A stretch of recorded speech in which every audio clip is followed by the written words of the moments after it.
In the valley of the Indus River, there once existed cities that could rival modern megacities in terms of their urban planning and architecture.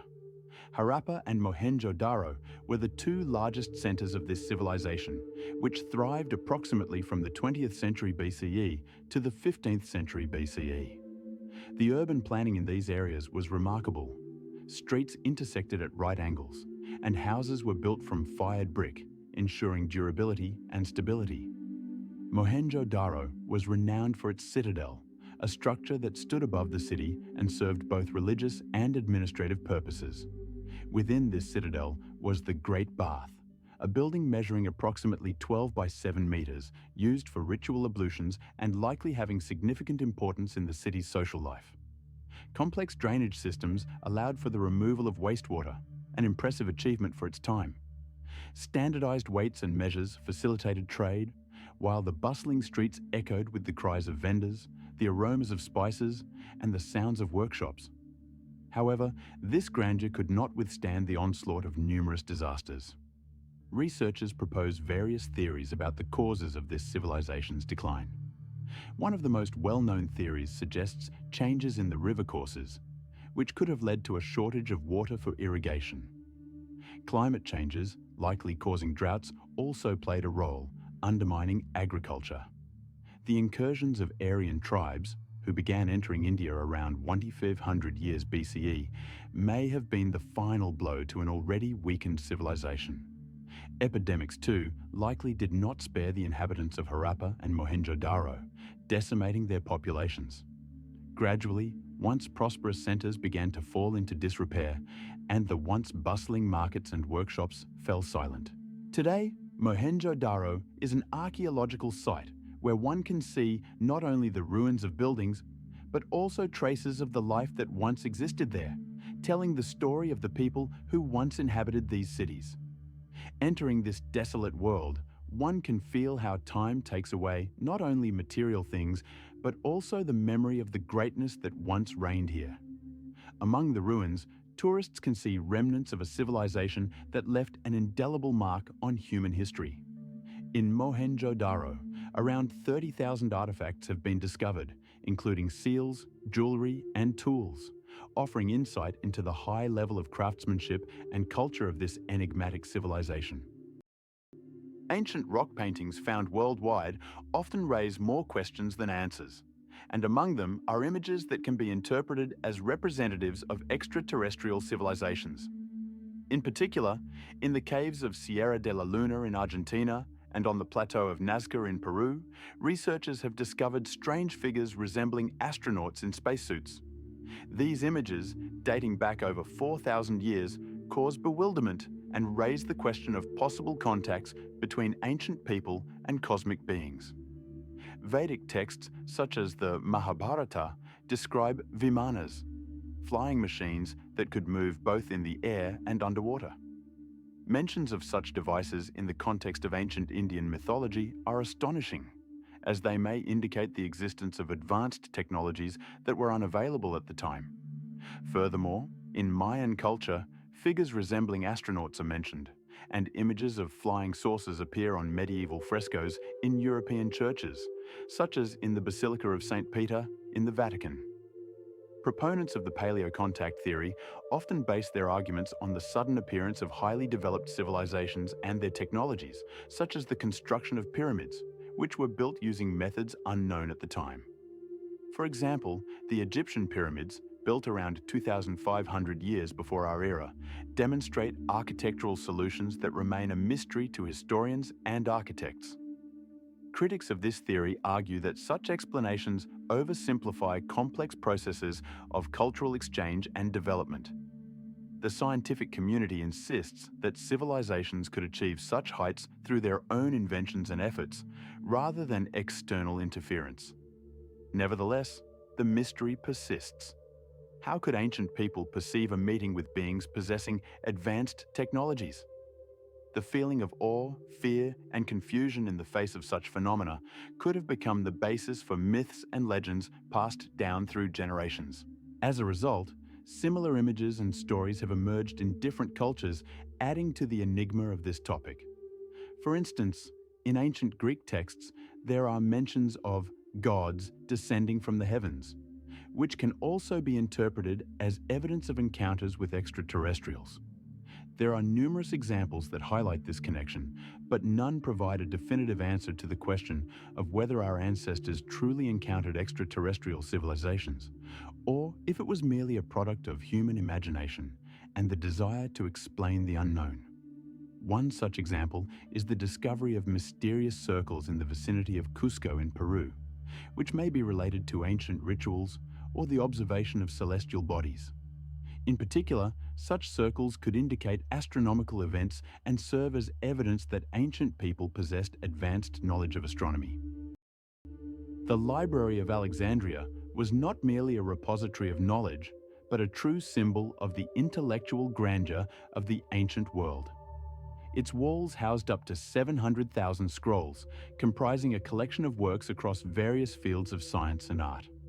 Founded in the 3rd century BCE at the command of Ptolemy I Soter, the library gathered and organized texts from every known corner of the world. Every ship arriving at the port of Alexandria underwent meticulous inspection. Copies of all texts were taken from it to enrich the library's collection. This process involved numerous scholars and scribes who tirelessly worked, copying scrolls and creating an atmosphere of quiet rustling of papyrus intermingled with the scent of fresh parchment. Softly glowing oil lamps illuminated the ancient texts, fostering a unique atmosphere of concentration and inspiration. However, despite all efforts, the library faced numerous threats. A fire that broke out during Julius Caesar's siege of Alexandria in 42 BCE is considered one of the most catastrophic events in its history, as a significant portion of the collection was destroyed. However, this is not the only theory about its demise. According to another version, after the city was conquered by the Caliph Omar in the 7th century CE, the library was destroyed by his order. He reportedly said that if the texts contradicted the Quran, they were not needed, and if they agreed, they were superfluous. Many researchers believe that the library also suffered from a gradual decline. Lack of funding and focus on new forms of knowledge led to its diminishing significance over time. Not only were the scrolls lost, but the very idea that knowledge could be preserved and passed down through generations was also destroyed. The Library of Alexandria became a victim not only of physical destruction, but also of oblivion, leaving behind only shadows that continue to stir the minds of researchers and history enthusiasts. There is much debate about how much knowledge was lost forever. Scholars still cannot accurately assess what part of the world's heritage was lost with the destruction of this great library. It is astonishing that the Aztecs developed a unique calendar system that not only organized their daily lives, but was also an integral part of their religious rituals. The main components of this system were the ritual calendar of Tonalpohualli, consisting of 260 days, and the solar calendar of Xiuhpohualli with a cycle of 365 days. Tonalpohualli was divided into 20 months of 13 days each, with each day having its own name and symbolism associated with gods and natural phenomena. Xiuhpohualli, on the other hand, consisted of 12 months of 30 days each, with the addition of 5 extra days considered ominous. These two calendars were combined into a complex system that formed a cycle of 52 years, known as a century. At the end of each century, the Aztecs performed ceremonies to renew the fire, during which they feared that the world might end. During these ceremonies, priests would ascend the sacred mountain to light a new fire, symbolizing the renewal of life and the beginning of a new cycle. The Aztecs were incredibly meticulous in their observations of the starry sky, recording the movements of planets and stars, which allowed them to predict astronomical phenomena such as solar and lunar eclipses. Their calculations were so precise that they could determine the time of an eclipse with an accuracy of several minutes. Their calendar did not simply mark days, but also determined the rhythmic flow of time, filled with ritual ceremonies, sacrifices, and festivals, highlighting the importance of the connection between celestial phenomena and earthly life. Each month brought new rituals, such as the celebration of the harvest, or rites in honor of rain gods, making the life of the Aztecs inseparable from their calendar system. Thus, the Aztecs did not just count time. They lived in accordance with its rhythms, making their culture remarkably rich and multifaceted. Rituals associated with the calendar were part of their identity, and every Aztec knew that their life was subject to these cosmic cycles. The complex structure of the calendar reflected not only their astronomical observations, but also their deepest philosophical and religious beliefs about the world and humanity's place in it. The calendar was not just a tool for tracking time, it was a sacred text that dictated the order of life and death, joy and fear, light and darkness. Imagine holding in your hands an ancient artifact, which might be the first known device for generating electricity. The Baghdad battery, dating back approximately 250 years before our era, is a clay vessel about 20 centimeters tall. Inside this vessel is a copper cylinder with an iron rod, which is believed to have been used for creating electrical current. When filled with an electrolyte such as vinegar or lemon juice, the vessel can generate a small voltage, measured in several volts. Experiments conducted by modern scientists have confirmed that with the right solution, this device can exhibit phenomena reminiscent of electrical current. Research indicates that such a construction could have been used for electroplating metals, allowing ancient craftsmen to coat less precious metals with a layer of more valuable metal, creating the appearance of gold or silver. Some theories suggest that the Baghdad battery could also have been used for medical purposes, possibly for treating diseases through electrical stimulation. Others claim that its use might have been related to religious rituals, where a small current could create the illusion of miracles. Picture how a heavy, tarnished metal might feel in the hands of an ancient person, and how a slight tingling sensation upon contact with the functioning device would evoke not only surprise, but also fear.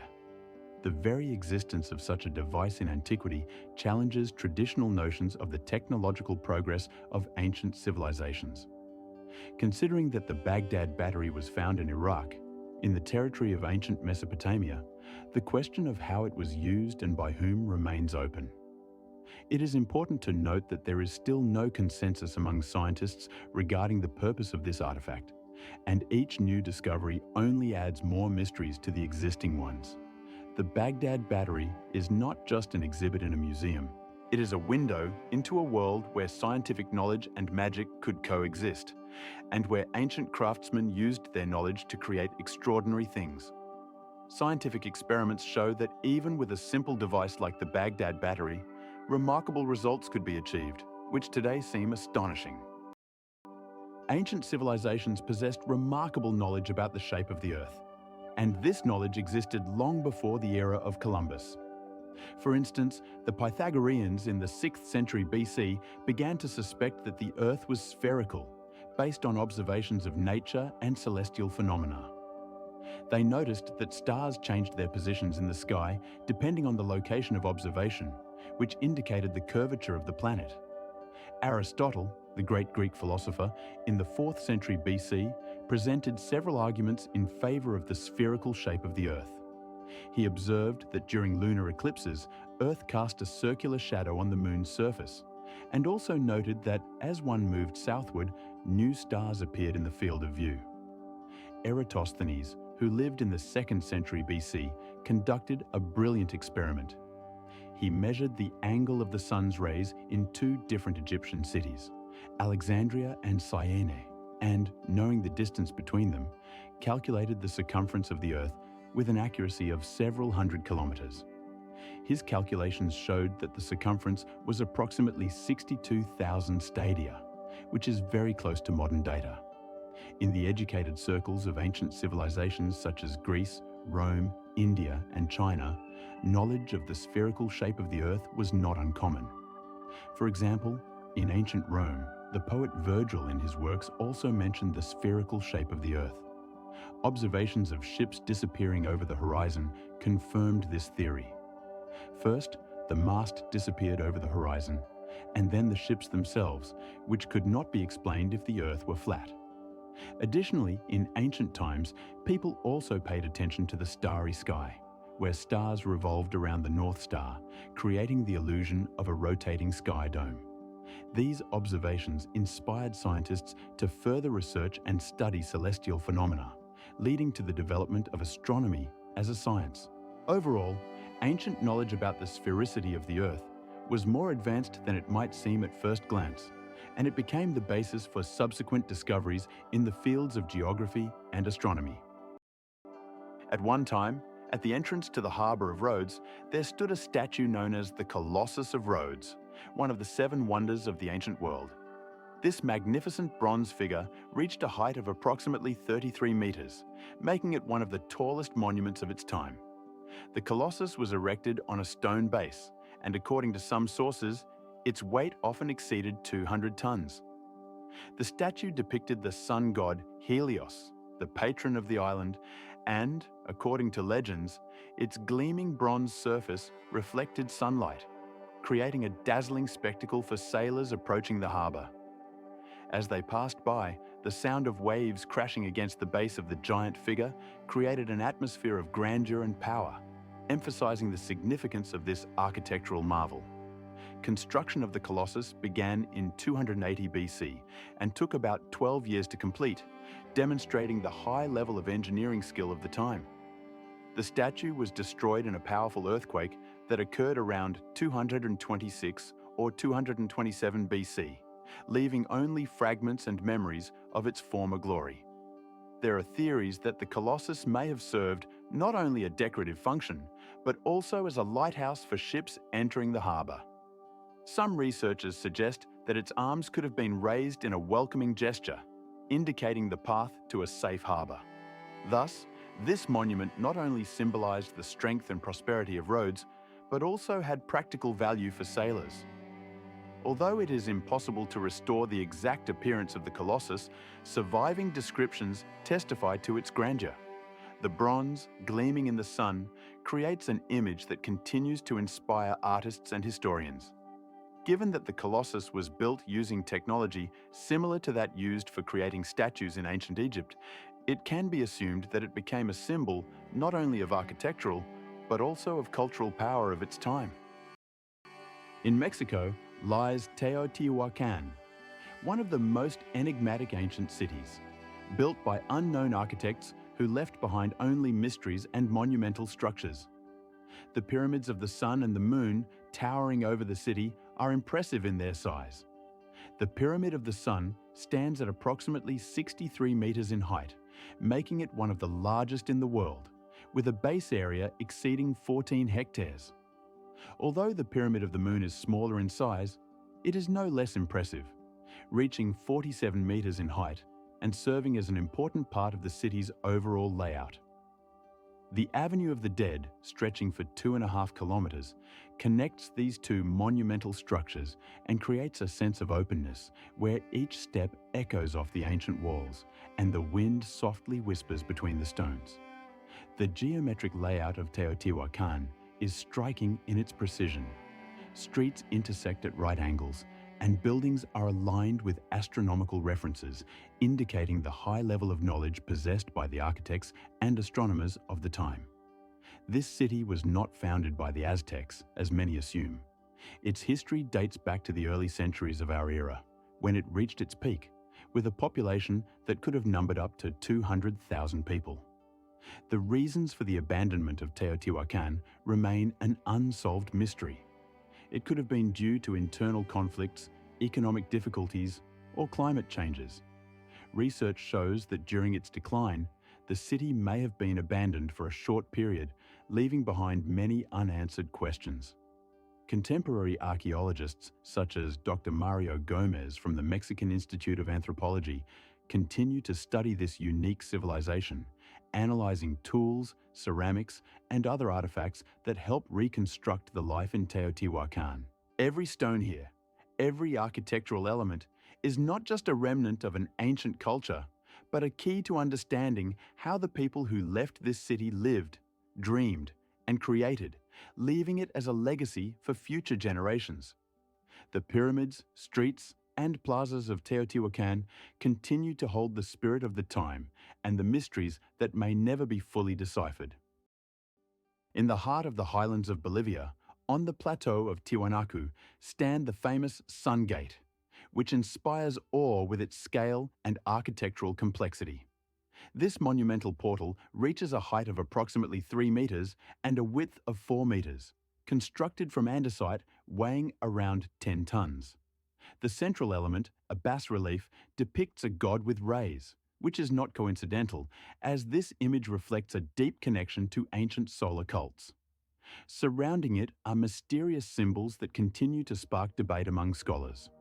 Some researchers suggest that this portal served as an astronomical marker for determining equinoxes and solstices.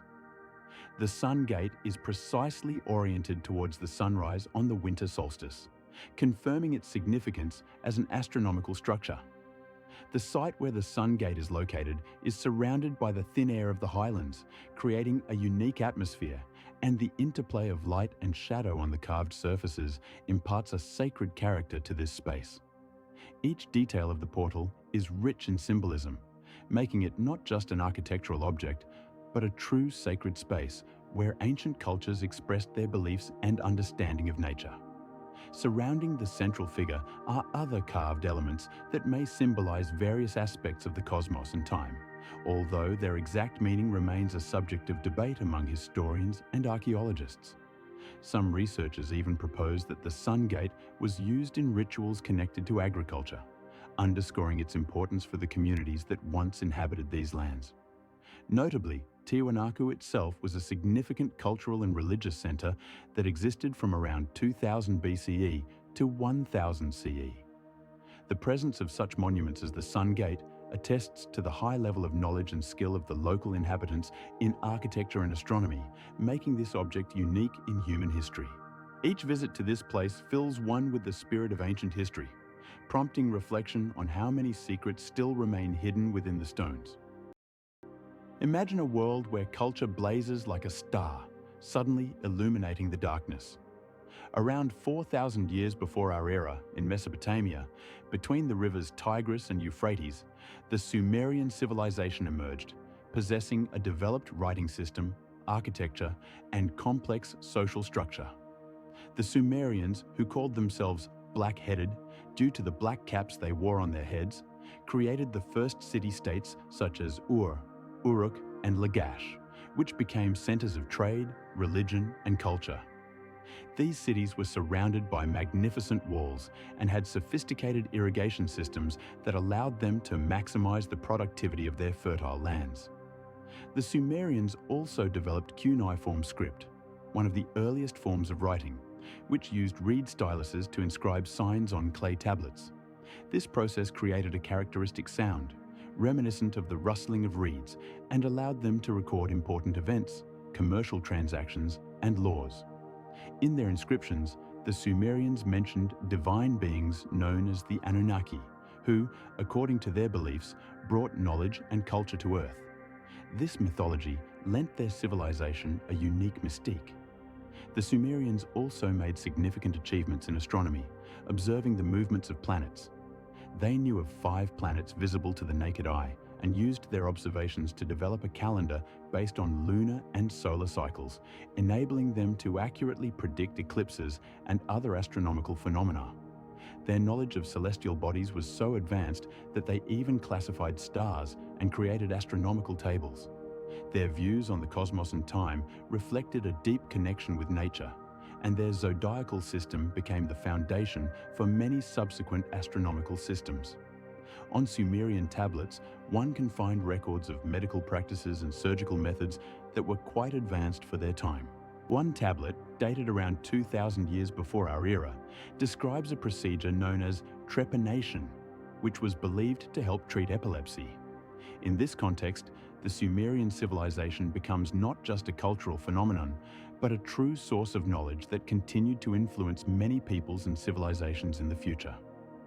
In their society, specialized classes such as priests and scribes existed, who were responsible for preserving and transmitting knowledge, thus forming the basis for education as we know it. Archaeological finds, such as the famous Stele of Hammurabi, show that the Sumerians were also the first to develop a legal system, which became the foundation for the legal systems of future civilizations. These facts underscore that the Sumerian civilization did not arise out of nothing, but rather became the foundation for numerous subsequent cultures and events that shaped human history. Sumerian culture, in its development, opened new horizons, paving the way for future achievements in the fields of science, art, and philosophy. It's hard to imagine, but the ancient Egyptians processed stone with remarkable precision that remains a mystery to this day. Granite, with a hardness of 7 on the Mohs scale, was used to create monumental structures and statues that astound with their brilliance and smoothness.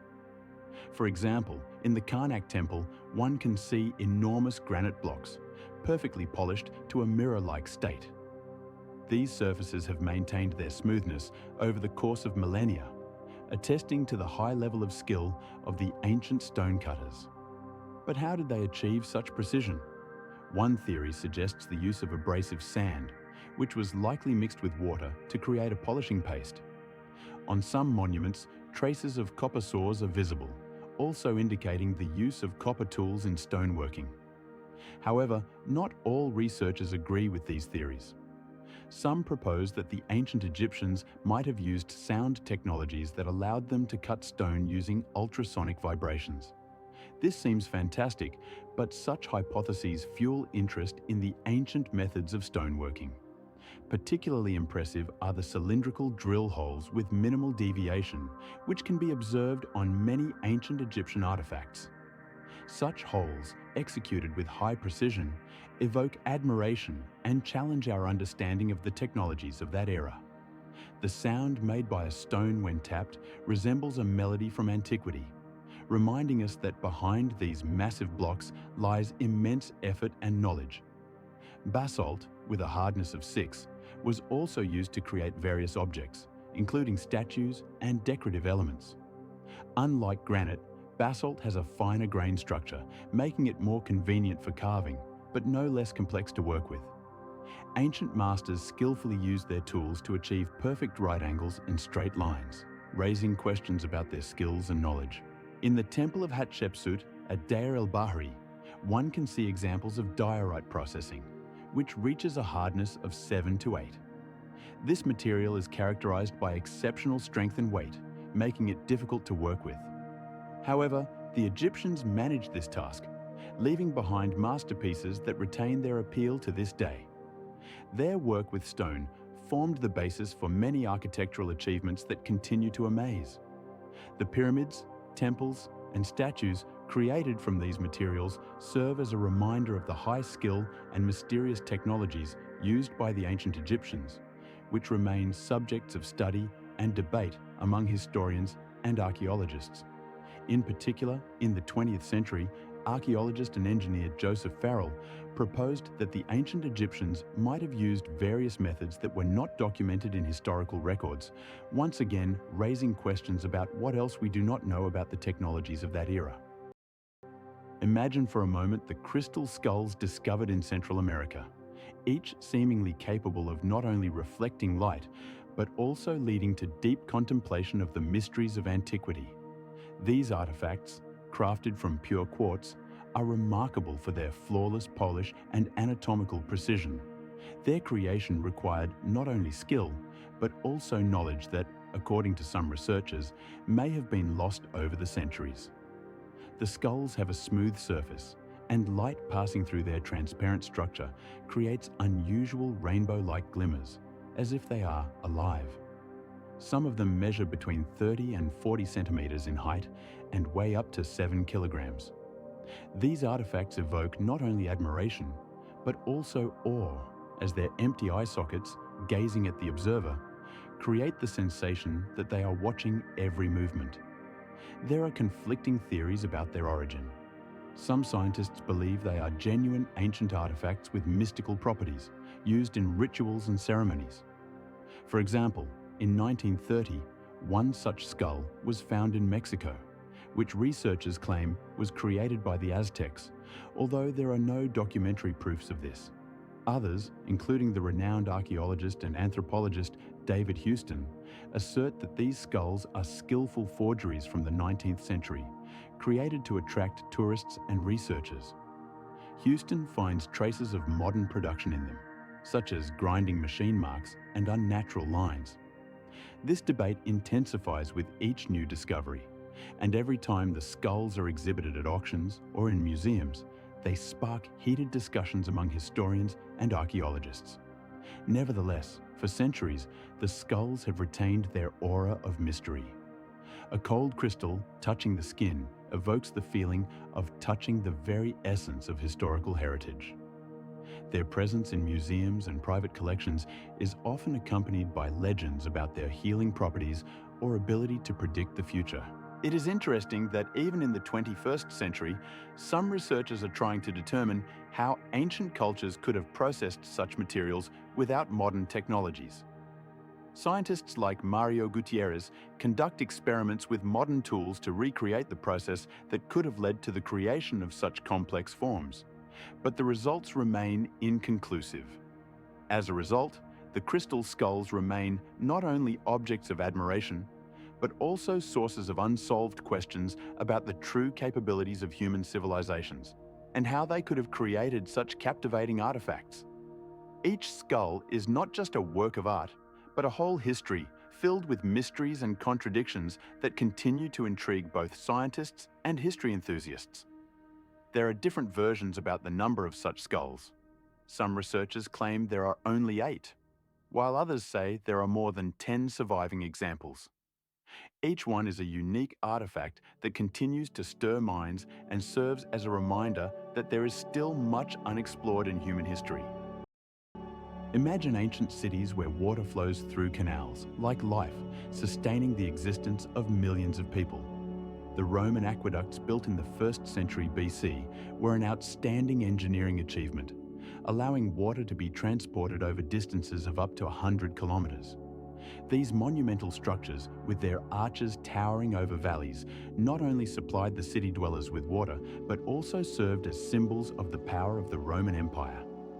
The water carried by the aqueducts came from the purest sources, and its gentle flow could be heard for many kilometers from the source. Mohenjo-Daro, one of the oldest civilizations in India, had a complex sewage system dating back to around 2000 years BC. This city featured both straight and inclined channels that connected to houses, and the wastewater was drained into a system, keeping the streets relatively clean. This system demonstrated a high level of sanitation and hygiene standards for its time. The Cretan water supply systems built by the Minoans also showcased their craftsmanship. Terracotta pipes carried water from mountain sources to homes and public buildings.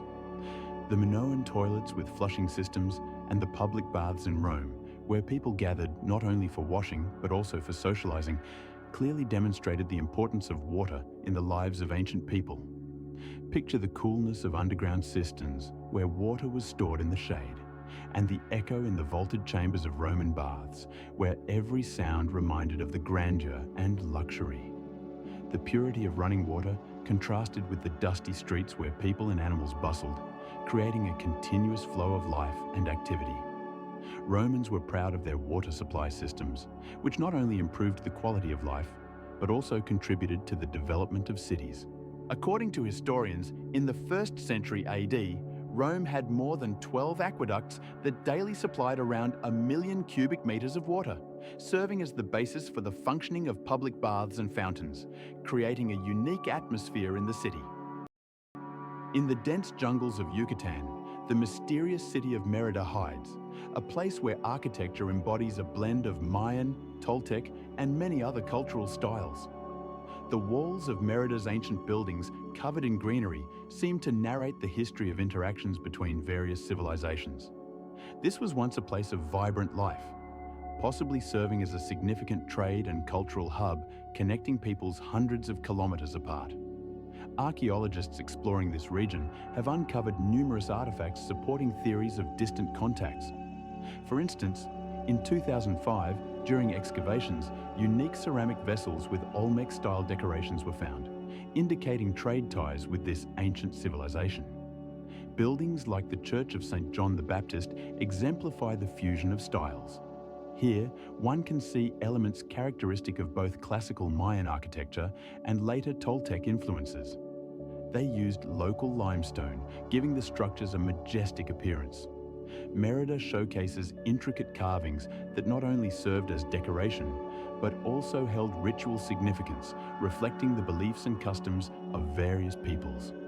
The atmosphere here is filled with the sounds of the tropical forest, birdsong and the rustling of leaves, creating a sense that time has stopped. The diverse vegetation surrounding the ancient walls fills the air with the scent of flowers and vines, making a stroll among the ruins an unforgettable experience.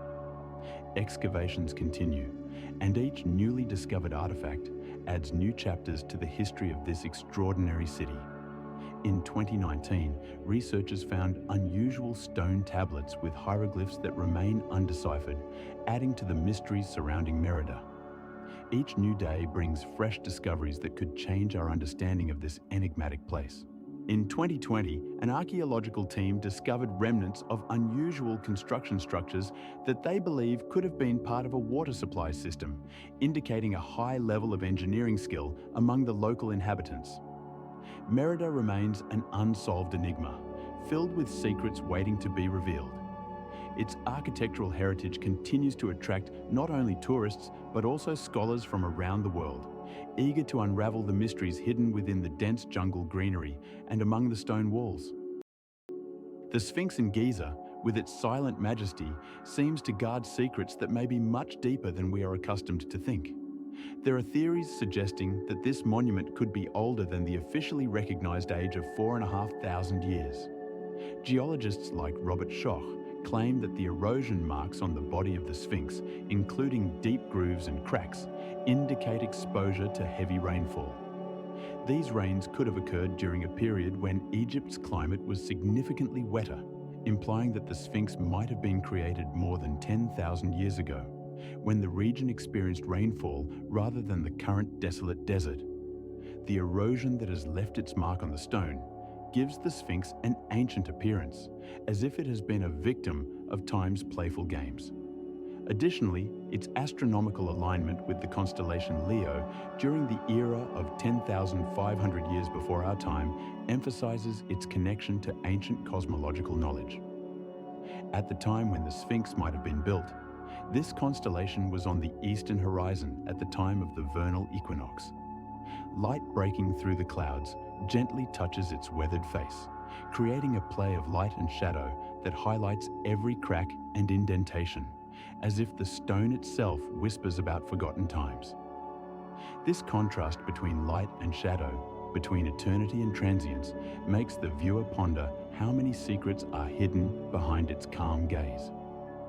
The Sphinx, with its shy expression, may not be just a guardian of tombs, but a symbol of lost knowledge and wisdom, leaving behind only questions without answers. Research conducted in the last decades shows that many architectural and geological aspects of the Sphinx may indicate a much more complex history than previously thought. Long debates among scientists and archaeologists confirm that the true age of the Sphinx may not only be a subject of study, but also a real challenge to our understanding of ancient civilizations. The arguments about climate changes and astronomical orientation create a new paradigm for understanding this mysterious structure. The Sphinx, the giant guardian, continues to observe the world, remaining at the center of numerous theories and disputes, which, like a mosaic, form images of ancient times. Scientific research conducted in recent years reveals new details that enrich its history. In particular, the use of Geo radars and other technologies allows us to look beneath the surface and learn more about what this stone, standing guard over time, hides. There are many questions about how and for what purpose the Sphinx was built, and it seems that with each new discovery, we are getting closer to unraveling its ancient mystery. These studies may help shed light on the culture and technologies of ancient Egypt, which remain largely mysterious and unknown. Approximately 40,000 years ago in Europe, a group of people known as Cro-Magnons appeared on the horizon of archaeological history. These were Homo sapiens, who not only survived the harsh conditions of the Ice Age, but also began creating art that even contemporary artists find astonishing. On the walls of caves like Lascaux in France and Altamira in Spain, realistic cave paintings depicting bison, deer, and even hunting scenes have been preserved, executed with remarkable precision. These images, created using red and black pigments, often date back to the time when the caves were illuminated by the flickering light of primitive lamps made from stone and animal fats. The caves where these artists worked became true galleries, where each brushstroke reflected a unique connection between humans and nature. It is also noteworthy that the Cro-Magnons created sculptures, such as the famous Venus of Willendorf, and musical instruments, including flutes made from bird bones, indicating a highly developed culture and a high level of artistic expression. The technical achievements of the Cro-Magnons are impressive. They used needles with eyes, which is a significant advancement in textile production, as well as harpoons and atlatls, which allowed them to throw spears at great distances, demonstrating their advanced hunting skills. However, the question remains, where did they acquire these skills and technologies if there were no visible predecessors? This question remains open for scientists. Unlike the Neanderthals, who led a more primitive lifestyle, the Cro-Magnons demonstrated a sharp leap in cultural evolution. Often, in caves, one can see the glint of red and black paint on wet walls, creating the impression that the artists still live among us. These ancient creations continue to inspire awe, highlighting the mystery and complexity of human history, which seems to begin in these dark but inspiring places. The skills and ideas embedded in these works undoubtedly influenced the further development of human culture. In some caves, archaeologists find traces left by people who may have used these places as sanctuaries or as platforms for learning and transmitting knowledge, confirming that art and technology developed in the context of social interactions. Imagine an ensemble of colossal stone blocks standing on an open expanse of the English landscape, where each morning the wind whispers its ancient secrets. Stonehenge, this enigmatic megalithic complex built around 3,000 years before our era, continues to raise numerous questions about its purpose and construction methods. Scientific research indicates that some of the stones weighed up to 50 tons, and their transportation could have been carried out from distances of up to 240 kilometers. This raises the question, how did ancient people manage such a task without modern technologies? One of the theories suggests that Stonehenge was used as an observatory where ancient astronomers tracked the movement of the sun and moon. For example, on the day of the summer solstice, sunlight penetrates through the open spaces between the stones, creating an effect that could be used to determine the time of year. Other researchers believe that this complex served as a ritual center, where ceremonies related to the worship of gods or ancestors were performed. A third version points to the possible use of Stonehenge as a healing place, where people came for help and healing. The astronomical alignment of the stones is also intriguing. They are arranged in precise accordance with certain astronomical phenomena, which may indicate deep knowledge of astronomy among ancient people. Research shows that the structure of Stonehenge could have been connected to the cycle of the solar and lunar annual calendar, as evidenced by findings from excavations. The wind passing between the obelisks creates sounds that can be compared to the whispers of ancient spirits, and the coolness emanating from the stones reminds us of the time when they were placed here. These stones, like keepers of secrets, were gathered from local quarries and possibly even from more distant regions, requiring significant effort and organization. Within this complex, one can feel a special atmosphere that captivates and makes one ponder the true purposes of its creation. Researchers such as Dr. Timothy Darville from Brunel University claim that Stonehenge could have served multiple functions simultaneously, making it a unique monument not only for Britain, but for the entire human race. Moreover, over the centuries, Stonehenge has attracted the attention of numerous researchers, from archaeologists to astronomers, each striving to unravel its mysteries. It is hard to overlook that this complex has become a symbol of an ancient civilization possessing deep knowledge of the world and humanity. Stonehenge remains an object of study, where each new discovery can shed light on its purpose and construction methods. Astronomers and archaeologists continue to investigate it to understand how ancient people could have created such a monumental structure and how it could have been used in their daily lives. Scientific data confirm that on certain days of the year, such as the winter and summer solstices, Stonehenge becomes a center of attention for many people seeking to connect with its history. Thus, despite all attempts to decipher its secrets, Stonehenge remains one of the most mysterious structures of antiquity, and its grandeur continues to inspire generations of researchers and travelers. It's hard to imagine, but the construction of the Egyptian pyramids raises so many questions that some of them remain unanswered even after several thousand years. The Pyramid of Cheops, the largest of the surviving ones, consists of more than 2 million stone blocks, each weighing up to 80 tons. These blocks were cut so precisely that the gaps between them do not exceed 1 millimeter, making the fitting of the stones an outstanding achievement of ancient builders. The orientation of the pyramids towards the cardinal directions is also astonishing. The sides of the Pyramid of Cheops point perfectly to the cardinal directions, with an error of only a few degrees. This is achieved through the use of astronomical observations, which allowed the ancient Egyptians to accurately determine east and west. Researchers propose various theories about how these heavy blocks were transported to the construction site. One of the most common theories suggests the use of inclined planes, along which the stones were raised with the help of slaves and animals. Other historians point to the existence of complex systems of levers that could facilitate the lifting and moving of the stones. There are also hypotheses that the blocks could have been transported by waterways using the Nile, which significantly eased their transportation over long distances. The work was carried out under the scorching sun of the desert, with the atmosphere filled with the sounds of stones rubbing against each other and the sweat dripping from the foreheads of thousands of workers, who were mercilessly tormented by the high temperatures.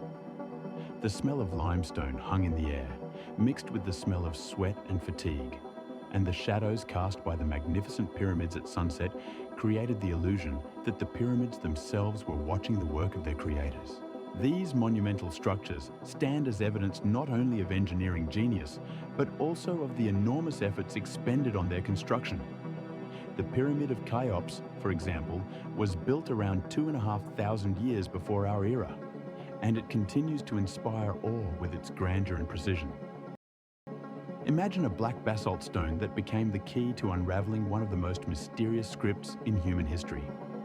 The Rosetta Stone, discovered in 1799 by French soldiers in Egypt, turned into a true artifact that opened the doors to the world of ancient Egyptian culture and language. A stele about 1 meter high and 70 centimeters wide contains 3 texts in different languages, the top one in ancient Greek, the middle one in Demotic, and the bottom one in hieroglyphs. This approach allows for comparing texts and finding correspondences between languages, which in turn formed the basis for deciphering hieroglyphs. Jean-François Champollion, a talented French linguist and archaeologist, used the Rosetta Stone in 1822 for his groundbreaking work, which led to the decipherment of the hieroglyphic script. He noticed that the hieroglyphs contained names of pharaohs and gods, such as Ptolemy and Isis, and used this knowledge as a starting point for further research. Using a method now known as graphic analysis, Champollion was able to match signs with their sounds and meanings. This breakthrough opened access to a vast amount of historical texts, including religious scrolls, records of everyday life of ancient Egyptians, and even scientific works. Thus, the Rosetta Stone became not just an object of study, but a symbol of the return of a forgotten language. Its rough surface, contrasting with the carved signs on it, allows us to feel history with our fingertips, immersing us in a world where pharaohs ruled over lands and gods watched over every step of humanity. As a result of decipherment, we learned about such crucial aspects of Egyptian culture as their religious beliefs, rituals, and social structure. For example, we discovered that ancient Egyptians believed in an afterlife and built grand tombs for their rulers to ensure their comfort in eternity. Moreover, Champollion and his successors were able to interpret complex myths related to gods such as Osiris and Horus. providing new insights into their place in the culture. Since then, the Rosetta Stone has become not only an object of study, but also a symbol of cultural exchange and scientific progress, opening doors to a long-lost era. On the remote island of Easter, lost in the vast expanse of the Pacific Ocean, stand hundreds of stone giants silently gazing into the distance. These monumental statues, known as moai, reach heights of up to 10 meters and can weigh up to 80 tons. Each one possesses unique features, including elongated faces, massive jaws, and expressive features, making them resemble ancient ancestors of the island's inhabitants. The moai are primarily located on the Ahu platform, which served as not only a place for their installation, but also as ritual platforms for worship. Around 13% of all the statues are found on Ahu Tongariki, where they are arranged in a row facing the ocean. The total number of moai on Easter Island exceeds 900, underscoring their importance in the culture of the island's native people, the Rapa Nui. However, the mystery of how these giant statues were transported from the quarries to the coast remains one of the most intriguing aspects of the island's study. Various theories exist about how the ancient Rapa Nui moved these colossal statues. One of the most widely accepted hypotheses suggests the use of logs as rollers, which, according to scientists, allowed the moai to be rolled across the ground. However, other researchers claim that the statues were moved by walking, with a group of people shifting them by tilting them forward and backward, which could have significantly simplified the transportation process. The sound of the ocean waves crashing against the shore behind these stone giants creates a mesmerizing atmosphere, while the wind carving their stern faces reminds us of the vibrant life that once thrived here. The isolation and mystery that envelop the entire island are accentuated by the fact that many of the statues remain unfinished, indicating complex cultural and social processes that took place on the island before its discovery by Europeans in the 16th century. Easter Island has become not only a place of captivating adventure, but also a site for deep reflection on human effort, faith, and culture. For each statue standing on this distant island holds fragments of history. 80 tons of stone, shaped and carved, have become a symbol of an entire civilization that, like the moai themselves, teetered on the brink of extinction. Studying the moai allows us not only to delve into the world of the Rapa Nui, but also to ponder how often humanity forgets its roots. Remarkably, ancient builders possessed extraordinary astronomical knowledge, which allowed them to accurately orient their temples and monuments relative to solar and lunar events. For instance, the Temple of Abu Simbel, built in the 13th century BC during the reign of Pharaoh Ramesses II, is illuminated twice a year, on the day of his birth and the day of his coronation. At these times, sunlight penetrates the sanctuary and illuminates the statues of the gods, creating an effect of incredible light and shadow that leaves viewers in awe. Simultaneously, in Mexico, the Pyramid of Kukulkan in Chichen Itza demonstrates its remarkable astronomical effect during the spring and autumn equinoxes. When the sun is in a specific position, an illusion of a moving snake appears on the pyramid's steps, as shadows and light create a stunning visual effect that leaves viewers breathless with admiration. These structures are not merely stone constructions. They were designed as places of worship and observation of celestial phenomena, adding a sacred dimension to them. Stonehenge, located in England and dating back to around the 3rd millennium BC, also exhibits its astronomical precision. On the day of the summer solstice, sunlight penetrates between the ancient stones, creating a unique light and sound spectacle where shadows and light play on the faces of viewers, evoking a sense of reverence and connection to ancient ancestors. The sounds of modern viewers' awestruck whispers among these monuments enhance the atmosphere, reminding us that even after thousands of years, these places continue to inspire and amaze. These examples demonstrate how ancient civilizations used astronomical knowledge to create architectural marvels that served not only practical purposes, but also for spiritual connection with the cosmos. The pyramids in Giza, for example, were built so that their sides are perfectly aligned with the cardinal directions, as confirmed by modern research. Each angle of the Great Pyramid of Khufu is precisely oriented towards the north, making it one of the most accurate structures of its time. All this astronomical calculation and skill awaited their moment to impress us, their descendants, with their majestic simplicity and depth of design. Legends about lost civilizations always stir the imagination and ignite a desire for adventure. Research into the location of Atlantis, the mysterious island mentioned by the ancient Greek philosopher Plato in his dialogues Timaeus and Critias around 300 years before our era, has been ongoing for more than 2,000 years. In these texts, Plato describes Atlantis as a powerful state located beyond the Pillars of Hercules, modern-day Gibraltar, which, according to his accounts, sank into the ocean as a result of a catastrophe. Plato claimed that Atlantis was more advanced than ancient Greece, possessing highly developed technologies and culture, which has drawn the attention of many researchers. Since then, numerous hypotheses have been proposed regarding the location of this mythical island. One of the most popular theories suggests that Atlantis was located in the Mediterranean Sea, which is linked to ancient records of the Santorini volcano, which could have been the source of the catastrophe. Other researchers believe that the island could have been in the Atlantic Ocean, where, in their opinion, there could have been a submerged continental formation. There are even theories that Atlantis could have been located in the North Sea, in the vicinity of the modern-day Orkney Islands, where archaeologists have found traces of ancient civilizations that mysteriously disappeared. Some scientists propose that Atlantis could have been in the Caribbean basin, pointing to underwater structures found in the vicinity of Cuba and the Bahamas. Even Antarctica has not been overlooked. Some researchers claim that under the ice cover, remnants of ancient civilizations that once inhabited this region could be hidden. All these routes lead through the boundless oceanic expanses, where the roar of the sea waves carries away the secrets, and the salty smell of the sea creates an atmosphere of mystery and adventure. The vast waters, concealing ancient secrets, continue to attract adventurers willing to risk everything for the idea that on the ocean floor, a world unknown to us but described in myths might be hidden.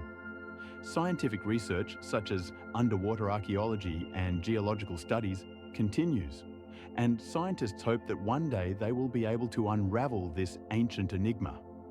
In the 20th century, archaeologist Benjamin Smith from Boston University proposed a hypothesis that the Atlanteans could have been the ancestors of the Caribbean Indians, linking the myth to real historical events.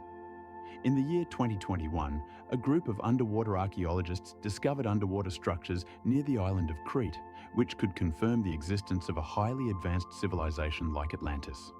These findings open new horizons for discussion and research, continuing to intrigue both scientists and history enthusiasts. In the Atacama Desert, one of the driest places on Earth, stands a colossal geoglyph known as the Giant of Atacama. This anthropomorphic figure, approximately 190 meters tall, is carved into the side of a hill and depicts a human with elongated limbs and a large head. Creating such a geoglyph required considerable effort.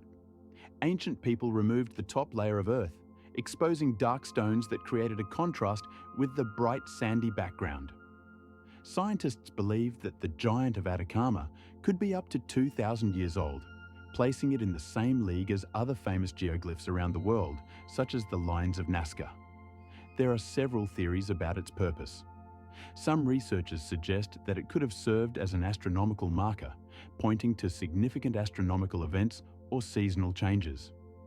Others link the image to the worship of deities associated with fertility, which is particularly relevant in the desert where access to water was crucial. Another hypothesis is that the figure indicated water sources in this harsh climate. In the scorching air of the desert, where temperatures can rise above 40 degrees Celsius, the Giant of Atacama creates an atmosphere of an ancient message left for observers from above. The dark lines of the figure stand out clearly against the light sand, giving the impression that it is not just a drawing, but a warning, a call that was meant to be visible to those who could rise above the earth. It is interesting that many geoglyphs in this region were discovered only thanks to modern technologies such as aerial photography, highlighting the complexity and mystery of the ancient cultures that created these monumental works of art.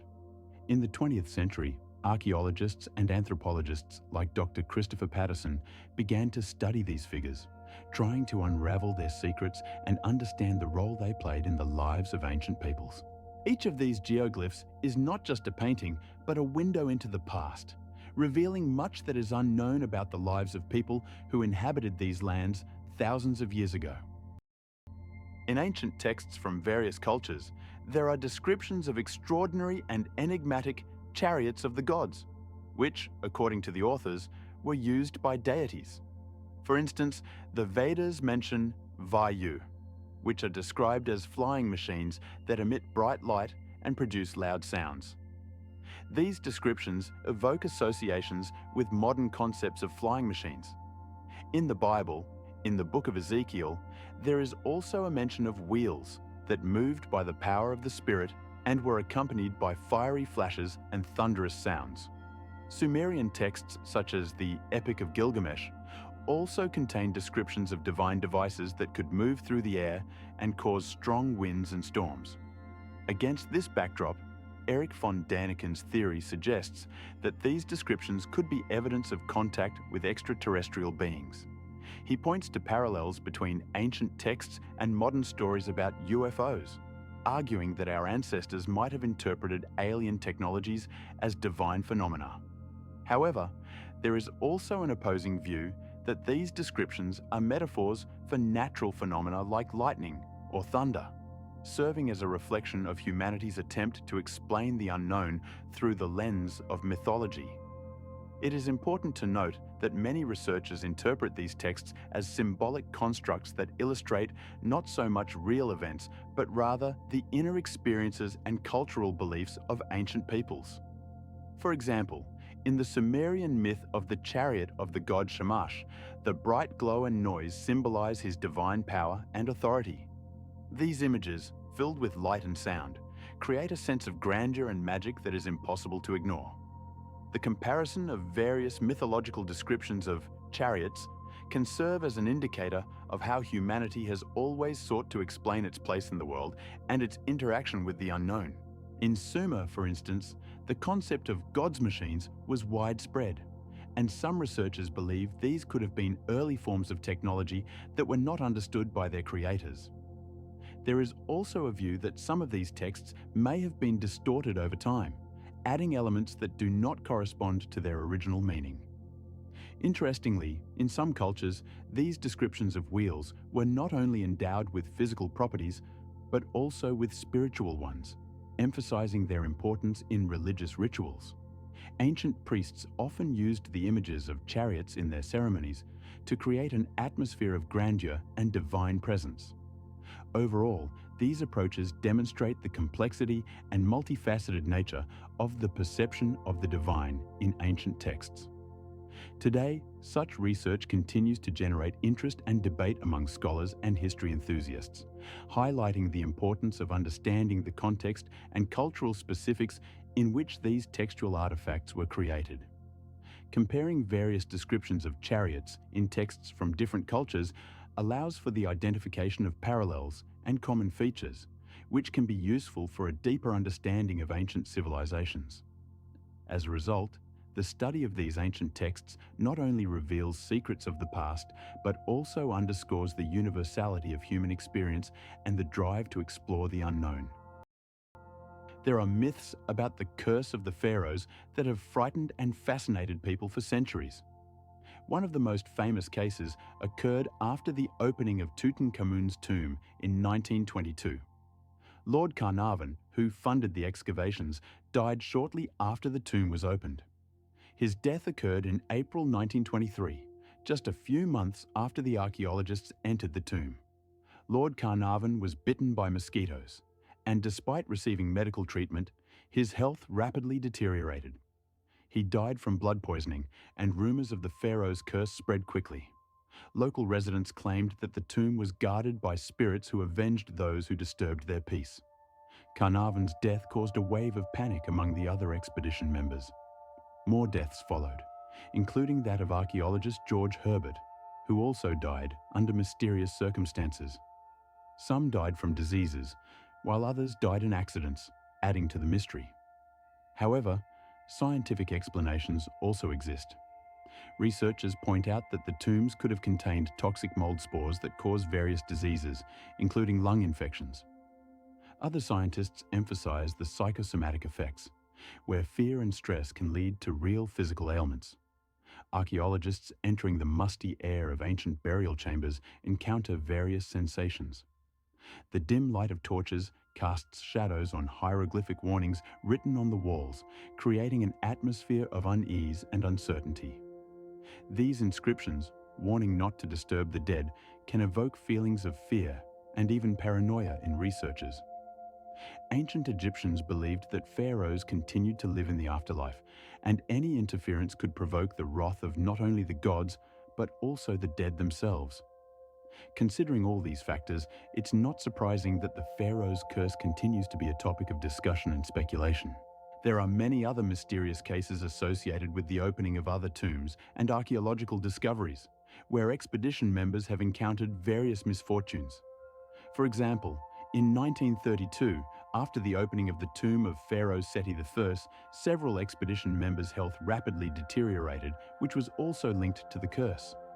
All these circumstances surrounding the discovery of ancient tombs create an atmosphere of the unknown and dangerous, attracting both scientists and adventurers. Over the centuries, the myth of the curse has become an integral part of culture and history, inspiring literature and film, and continues to generate interest among people worldwide. The Pharaoh's curse is not just a fabrication.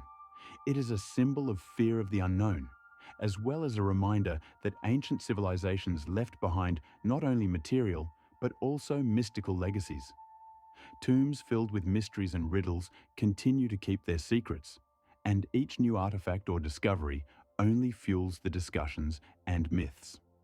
In this context, it is worth mentioning that in 1933, after the opening of Tutankhamun's tomb, a group of researchers working in Luxor encountered a series of strange events, including sudden illnesses and even disappearances. These incidents also contributed to the perception of ancient tombs as places filled with mysteries and dangers. Imagine a civilization that bloomed like a vibrant flower on the island of Minos, only to disappear suddenly into the depths of history. The Minoan civilization, which flourished on Crete around 3,000 years ago, was renowned for its palace complexes, such as Knossos, which boasted magnificent halls with plumbing and sewage systems far ahead of their time. Archaeologists like Sir Arthur Evans, who excavated Knossos in the early 20th century, discovered vivid frescoes depicting marine scenes and ritual dances, showcasing the civilization's high art and advanced culture.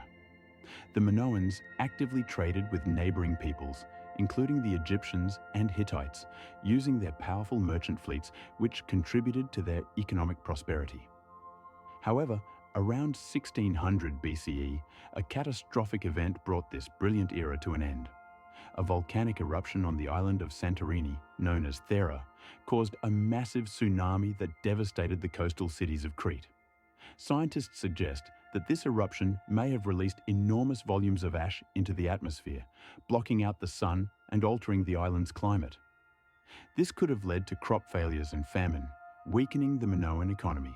However, not all researchers agree with this theory. Some point to the possible invasion of the Mycenaeans, who may have taken advantage of the Minoan state's weakening to seize control of the territories.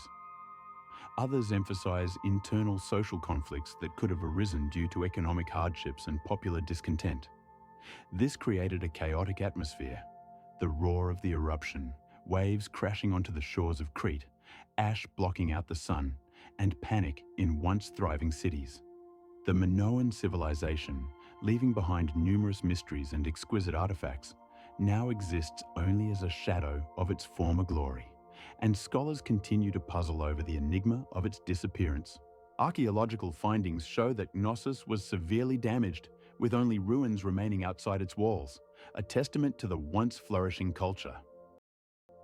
Beneath the depths of the Bermuda Triangle, off the east coast of the Bahamas, lies a mysterious structure that initially appears to be an ancient road, paved with perfectly rectangular blocks. These stone formations, located at a depth of about 15 meters, create a clear outline that raises numerous questions among archaeologists and researchers. There are two main theories about the origin of this structure. Some believe it to be the remnants of an ancient civilization, possibly Atlantis, while others claim it to be ordinary geological formations created by natural processes. In 1930, the renowned American psychic Edgar Cayce predicted that remains of Atlantis would be found in this area, adding another layer of mystery to this already intriguing story. Investigations of this underwater road are conducted not only by scientists but also by diving enthusiasts who describe their dive as a journey to another world. Sunlight penetrating the water creates a magical play of light, illuminating swaying seaweed that wraps around the massive stone blocks. The water whispers softly as if sharing its ancient secrets, and researchers, immersed in this spectacle, feel part of something great and inaccessible. Each movement in this aquatic environment fills the atmosphere with mystique, emphasizing the secret connections between human myths and natural phenomena. The structure, frozen in time, continues to intrigue and spark debate.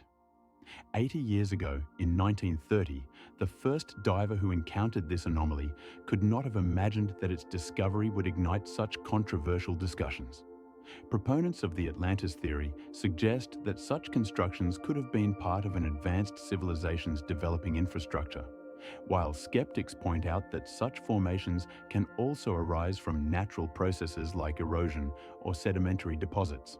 Scientific research conducted in recent decades has not definitively confirmed either theory, only fueling interest in this location. Researchers continue to make underwater recordings and analyze data to try and unravel the mystery of the Bimini Road. No findings can be considered final until more evidence is presented to either support or refute existing hypotheses. The object remains a focus of attention for both scientists and adventurers seeking to solve this underwater enigma, which has become a symbol of humanity's desire to understand its past. The map of Piri Reis, created in 1513, remarkably demonstrates the coastline of Antarctica, which was then hidden under a thick layer of ice. This Ottoman admiral and cartographer, Piri Reis, claimed to have used ancient sources, including works by ancient authors such as Eratosthenes and Strabo, to compile his map. It not only depicts known lands, but also includes sections that, according to modern understanding, could not have been known at that time. For example, the map includes details that precisely match modern representations of the Antarctic coastline, although the land itself remained unexplored until the beginning of the 20th century. This raises many questions about possible ancient civilizations or navigation technologies that could have allowed people to explore such remote and inaccessible regions. Modern research shows that the map was created with extraordinary accuracy. For instance, some scientists note that the contours depicted on the map match underwater reliefs that were only discovered in recent decades thanks to modern cartographic and hydrological methods. Research conducted in 2006 using radar sounding confirmed that the subglacial topographic features indeed correspond to those shown on the Piri Reis map. These facts highlight the mysterious nature of ancient maps and make one wonder about the knowledge possessed by their creators. Other ancient maps, such as the Mercator map, created in 1520, also arouse interest due to their details that preceded the era of great geographical discoveries and spark debates about how and where ancient cartographers obtained their knowledge. For example, some maps dated to 1418 depict regions that were not opened to Europeans until the 16th century. These artifacts not only challenge traditional notions of geographical knowledge in the Middle Ages, but also open doors to possible secrets hidden in the depths of history. The question of how Piri Reis and his contemporaries could have obtained such accurate data continues to puzzle scientists and researchers, leading to contemplations about possible contacts between ancient cultures that may have existed long before documented encounters. Specifically, such hypotheses about interactions between civilizations on different continents remain a subject of active scientific debate. These maps, like the Piri Reis map, become not just geographical tools, but some kind of secret messages from the depths of time, requiring careful analysis and interpretation. Ziggurats, these magnificent stepped towers of ancient Mesopotamia, served not only as architectural monuments, but also as symbols of religious and cultural life. Their height could reach 90 meters, and their form resembled staircases leading to the heavens, creating the impression that they sought to connect Earth and the divine. The construction of ziggurats was made of fired clay bricks, which were faced with glazed tiles, creating bright and striking facades. The most famous ziggurat is Etemenanke in Babylon, which, according to ancient texts, was dedicated to the god Marduk. Its summit, as believed, served as a temple where rituals were conducted, and ziggurats could perform other functions as well. There are various theories about their purpose. Some researchers suggest that they were astronomical observatories from which priests observed the stars and calculated time, while others believe that ziggurats could serve as shelters during floods, providing a safe place for residents. There is also the opinion that they symbolized the world mountain, connecting the heavenly and earthly realms.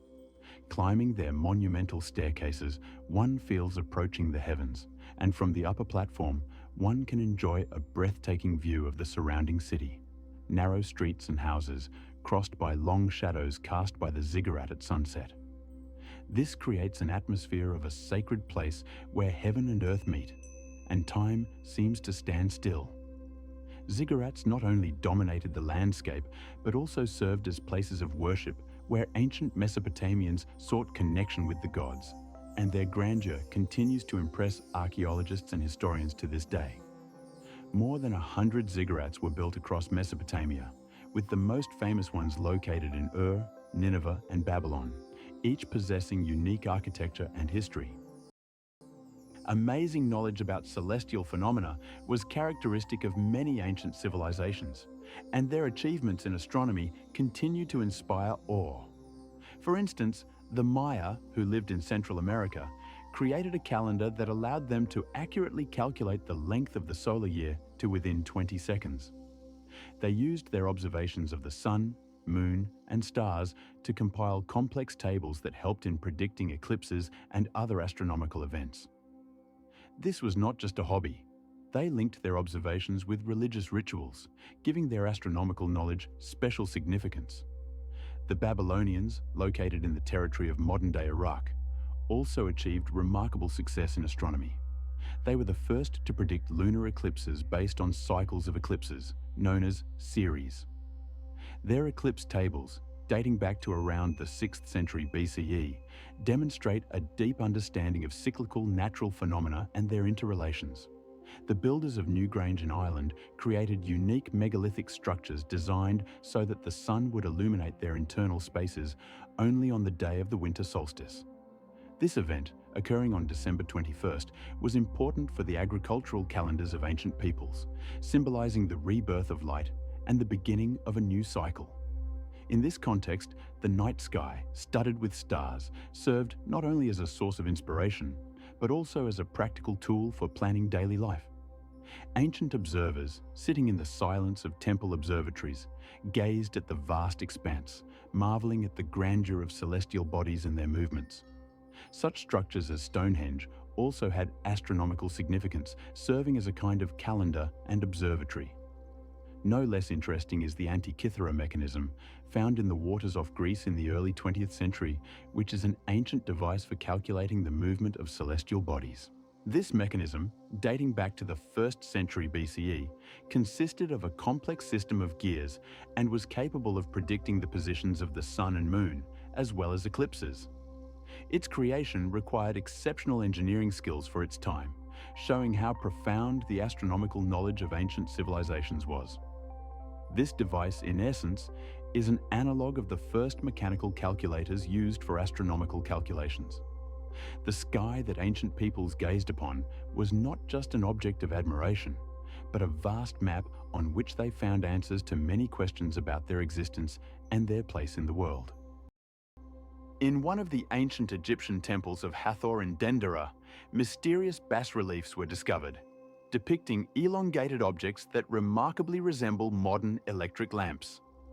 These objects have a characteristic shape, are long and curved, with a dark element inside that can be interpreted as a filament. They are accompanied by structures that resemble wires, suggesting some kind of power source. Some researchers claim that these images could serve as evidence of the existence of electricity in ancient Egypt, challenging traditional views on the development of technology in antiquity. However, there is another perspective. According to it, this is a symbolic representation of the lotus flower, which was associated with the rising sun and life force, emphasizing the religious aspects of ancient Egyptian worldview. In the temple, illuminated by soft light, one can feel the atmosphere of ancient mystery as the researchers' eyes glide over the bas-reliefs, which seem to whisper about long-forgotten knowledge. Gilded artifacts and vividly preserved colors confirm that ancient Egyptians possessed knowledge of chemistry and electricity. For example, in the 20th century, archaeologists discovered golden and bronze artifacts that demonstrate a high level of skill in metalworking. These artifacts indicate that the technologies used in ancient Egypt may have been much more advanced than is commonly believed. Some archaeologists even suggest that in this temple, simple electrical devices may have been used in rituals and lighting. Combined with other findings, such as remnants of coloring agents and vessels that could have contained electrochemical components, this creates an intriguing picture of ancient knowledge that remains largely speculative. The Temple of Hathor in Dendera is not only a place of worship, but also a repository of many mysteries that continue to stir the minds of researchers and history enthusiasts. In the tropical jungles of Costa Rica, mysterious stone spheres are hidden, which are considered one of the most intriguing archaeological objects in the world. These perfectly round balls vary in size from several centimeters to 2.5 meters in diameter and can weigh up to 16 tons. They are primarily made of granodiorite, a material chosen not by chance. It is very strong and easily worked. At first glance, each sphere appears to be a work of art, created with astonishing precision, which raises questions about the capabilities of ancient people who made them. Some historians and archaeologists suggest that these spheres could have served as astronomical markers, indicating important astronomical events such as solar and lunar eclipses. Other researchers propose that they could have been symbols of status, used to denote power or wealth, and navigational aids for ancient travelers in dense forests. The arrangement of these stone spheres in specific geometric patterns adds to their mystery.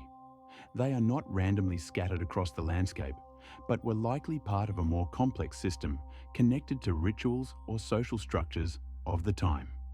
In the humid air of the tropical forest, amidst chaotic vegetation, these man-made perfect spheres contrast with the wild nature, creating an atmosphere of ancient mystery that draws researchers and tourists alike.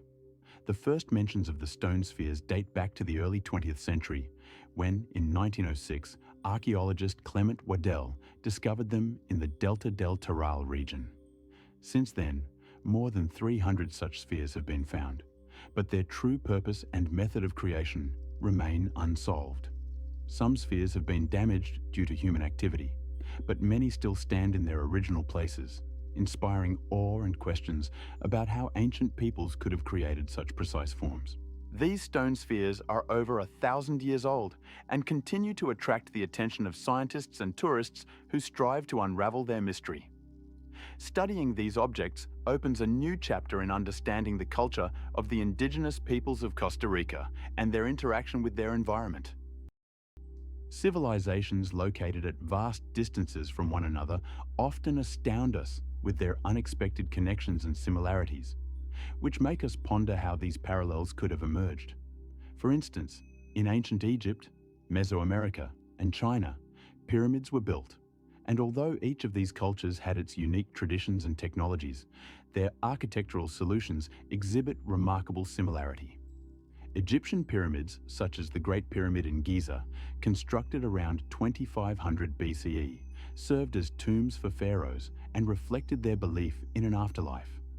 Meanwhile, in Mesoamerica, pyramids like the Pyramid of the Sun in Teotihuacan were used for rituals and worship of gods and were built around the first millennium CE. Simultaneously, in China, pyramids such as those in the Lunmen area have their roots in ancient Buddhism and date back to the 3rd century CE. This raises questions.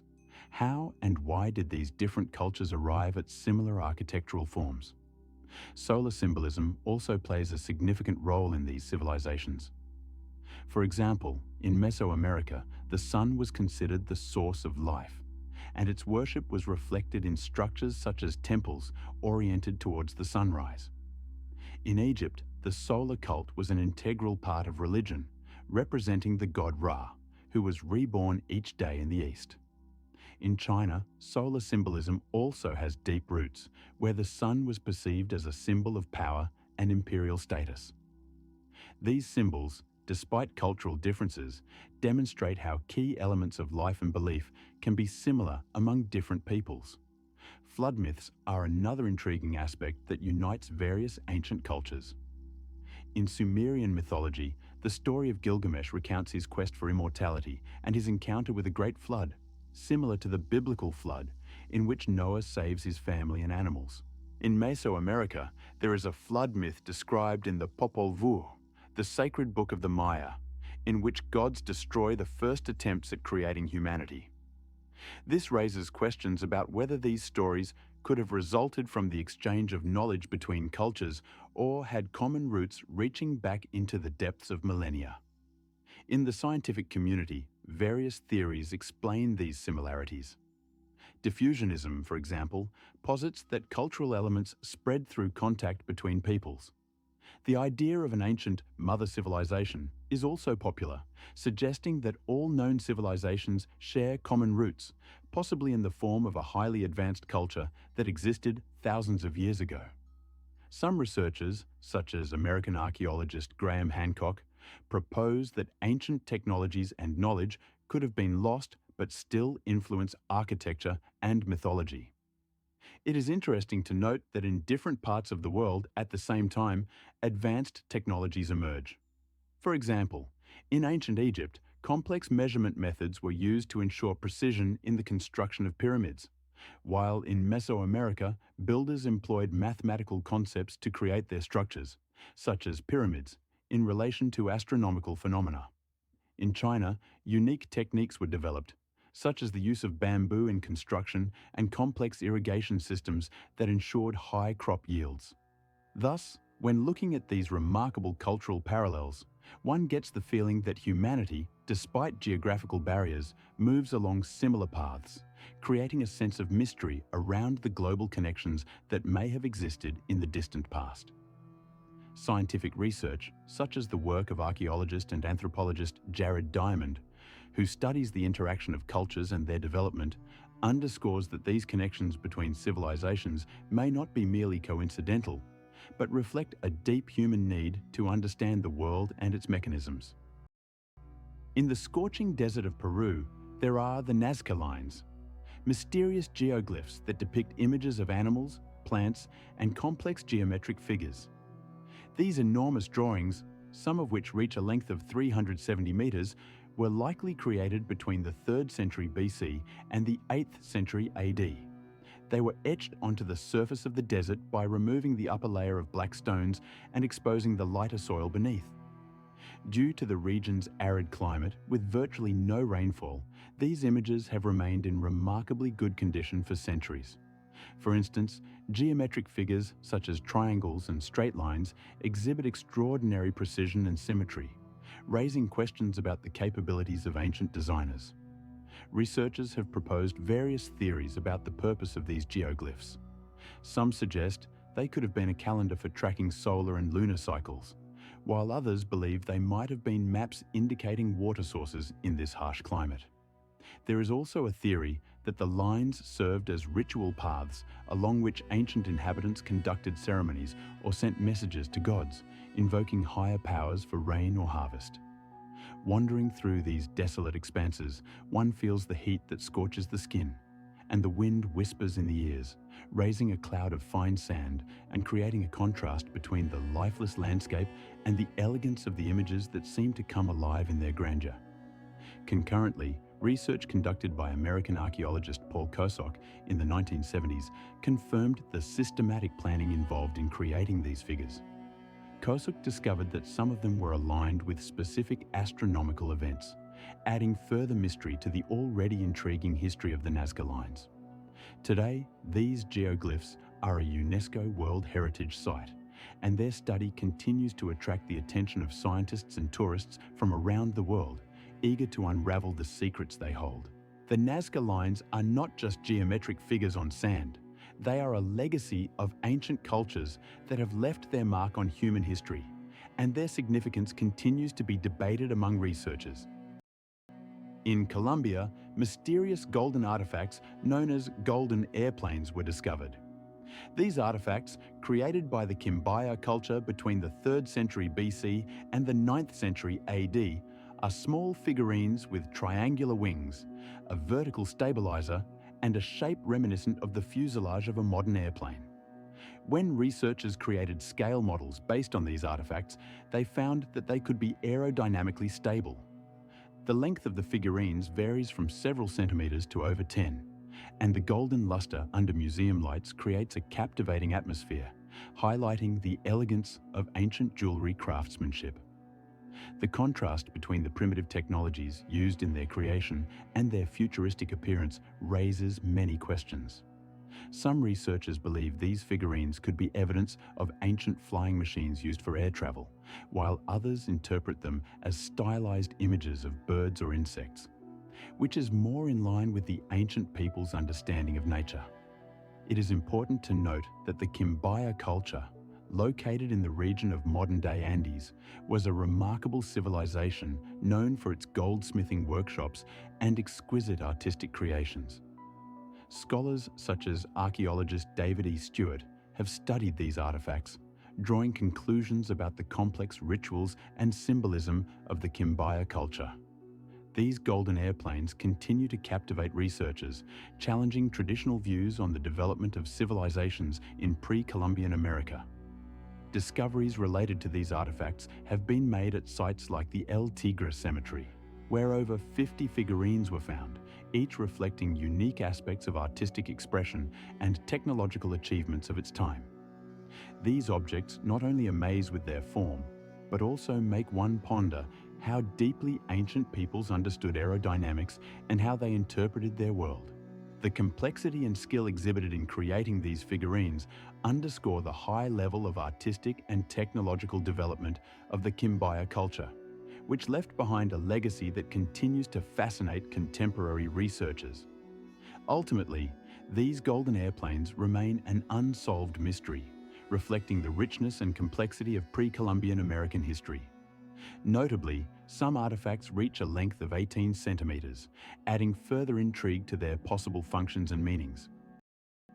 Ancient peoples living in the region of Goseck in Germany, around 4,900 years before our era, built observatories to observe celestial bodies. The Goseck Circle is a Neolithic structure consisting of concentric circles of earthen mounds, supplemented with wooden posts and palisades. This construction was meticulously designed to accurately align with the rising and setting of the sun on key days of the year, such as the winter and summer solstices.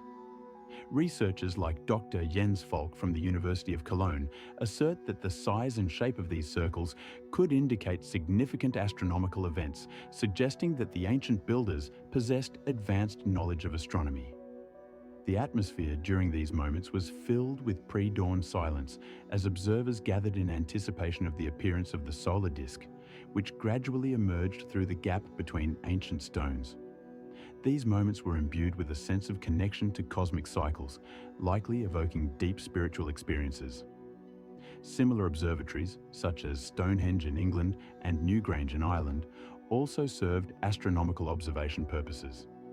Stonehenge, built around 3,000 years before our era, features stone blocks arranged in a circle that precisely align with the sunrise on the summer solstice. Newgrange, dating back approximately 3,000 years, is a tomb where astronomical alignments allow light to enter at specific times of the year. The observatories of the Maya, such as El Caracol in Chichen Itza, also demonstrate the high astronomical knowledge of these ancient civilizations, where circular structures were positioned to observe the movements of planets and stars. Ancient peoples used these structures not only for practical astronomical observations, but also for creating calendars and predicting the time for sowing and harvesting. The astronomical data recorded in these structures reveal a level of understanding of nature that was not merely theoretical. The sun rising through the observatory openings symbolized not only astronomical events, but also the cyclical nature of life, adding further significance to their existence. One of the most enigmatic figures of ancient Egypt is Queen Nefertiti, whose name and image continue to spark numerous questions and debates among historians and archaeologists. Nefertiti was not merely the wife of Pharaoh Akhenaten, but also an active participant in his religious revolution, which occurred in the 14th century BC. She became a symbol of the new monotheistic cult centered on the worship of the sun disk, Aton. Images of Nefertiti found on reliefs and statues confirm that she was not only beautiful, but also a powerful woman of her time. The legendary statue of Nefertiti, discovered in 1912 by archaeologist Ludwig Borchardt, showcases her idealized image with perfectly symmetrical facial features and a crown, making it one of the most famous artifacts of antiquity. However, after the 12th year of Akhenaten's reign, mentions of Nefertiti suddenly cease, giving rise to various theories about her fate. Some researchers suggest that she might have perished during an epidemic that swept Egypt at the time. Others propose that she could have been exiled or changed her name, which might have allowed her to rule as co-regent, or even as a sole ruler under the name Smenkhkare. Notably, archaeologists discovered a mysterious mummy known as the Younger Lady in the tomb Cave 35 in the Valley of the Kings, and some researchers suggest that this could be the mummy of Nefertiti. However, the identification of the mummy remains a subject of debate. Modern technologies such as computed tomography have allowed researchers to study the mummy, but definitive conclusions about her identity have not yet been made. The search for Nefertiti's tomb continues today, and while some believe she might be hidden in a secret chamber in Tutankhamun's tomb, these are currently just hypotheses. Ultimately, Nefertiti remains one of the most charismatic and enigmatic figures of the ancient world, symbolizing not only beauty, but also political power, which, like the Queen herself, has vanished without a trace. In the highlands of Bolivia lies a mysterious place known as Puma Punku, where stone blocks were cut with such precision that not even a knife blade can fit between them. These massive structures, some weighing up to 800 tons, are astonishing in their craftsmanship. Each block, carved from extremely hard andesite and granite, exhibits perfectly smooth surfaces and precise right angles, puzzling modern architects and engineers. It is hard to imagine how ancient builders could achieve such accuracy, as even modern tools often struggle with such materials. Some blocks are connected with metal clamps, adding to the mystery of this site. How and why did ancient people use metal in construction when there are no written records of the creation of these structures? The atmosphere of Puma Punku immerses one in a state of deep contemplation. The thin mountain air, the silence among the ancient ruins create a sense of solitude and grandeur. The rough surrounding landscape contrasts with the incredible precision of the stonework, creating a unique combination that raises many questions. The ancient stone blocks, located at an altitude of over 3,800 meters above sea level, inspire awe and reverence. The 18-sided and many-sided forms, perfectly integrated into the structures, make one ponder the vision and technologies of those who created them. Puma Punku is not just a place, but a testament to human ingenuity, which still holds its secrets today. Research continues, but the exact methods and technologies used to create these monoliths remain unexplained, highlighting the complexity and uniqueness of this historical legacy. In the mountains of China, in secluded caves, granite discs known as the Dropa discs were discovered. These artifacts have a diameter of approximately 30 centimeters and a central hole, with their surfaces adorned with spiral grooves reminiscent of micro-engraving. According to archaeological records, the discs were first found in 1938 by Chinese archaeologist Qipu Te. In his reports, he mentioned that these stone artifacts were found in a remote mountainous region, in caves hidden from prying eyes. This gives the impression that the discs held secrets that could change our understanding of history and humanity. The spiral patterns on the discs have sparked numerous questions and theories. Some researchers suggest that they may contain information about a spacecraft crash, lending them a certain mystical aura. However, many scientists believe that the story of the crash is a myth created around these artifacts. This is not surprising, given that Qipu Te did not provide sufficient evidence for his discovery, which has led to numerous debates and doubts among historians and archaeologists. Since the Dropa discs became known to the public, many scientists have attempted to decipher their inscriptions, but none of the attempts have been successful. The isolation of the locations where the discs were found adds to their mystery. The caves in which they were discovered are surrounded by steep cliffs and dense forests, creating an atmosphere of secrecy and solitude. Some researchers even suggest that these artifacts may be connected to ancient civilizations that possessed knowledge beyond our reach. The spiral patterns evoke associations with extraterrestrial life forms and technologies that we can only dream of. While some researchers believe they are the result of human creativity, others suggest that they are evidence of contact with more advanced civilizations. In the 19th century, these artifacts sparked enormous interest among enthusiasts of the paranormal and conspiracy theories. Scientific research on the discs continued for decades, and despite the lack of clear answers, they continue to attract attention.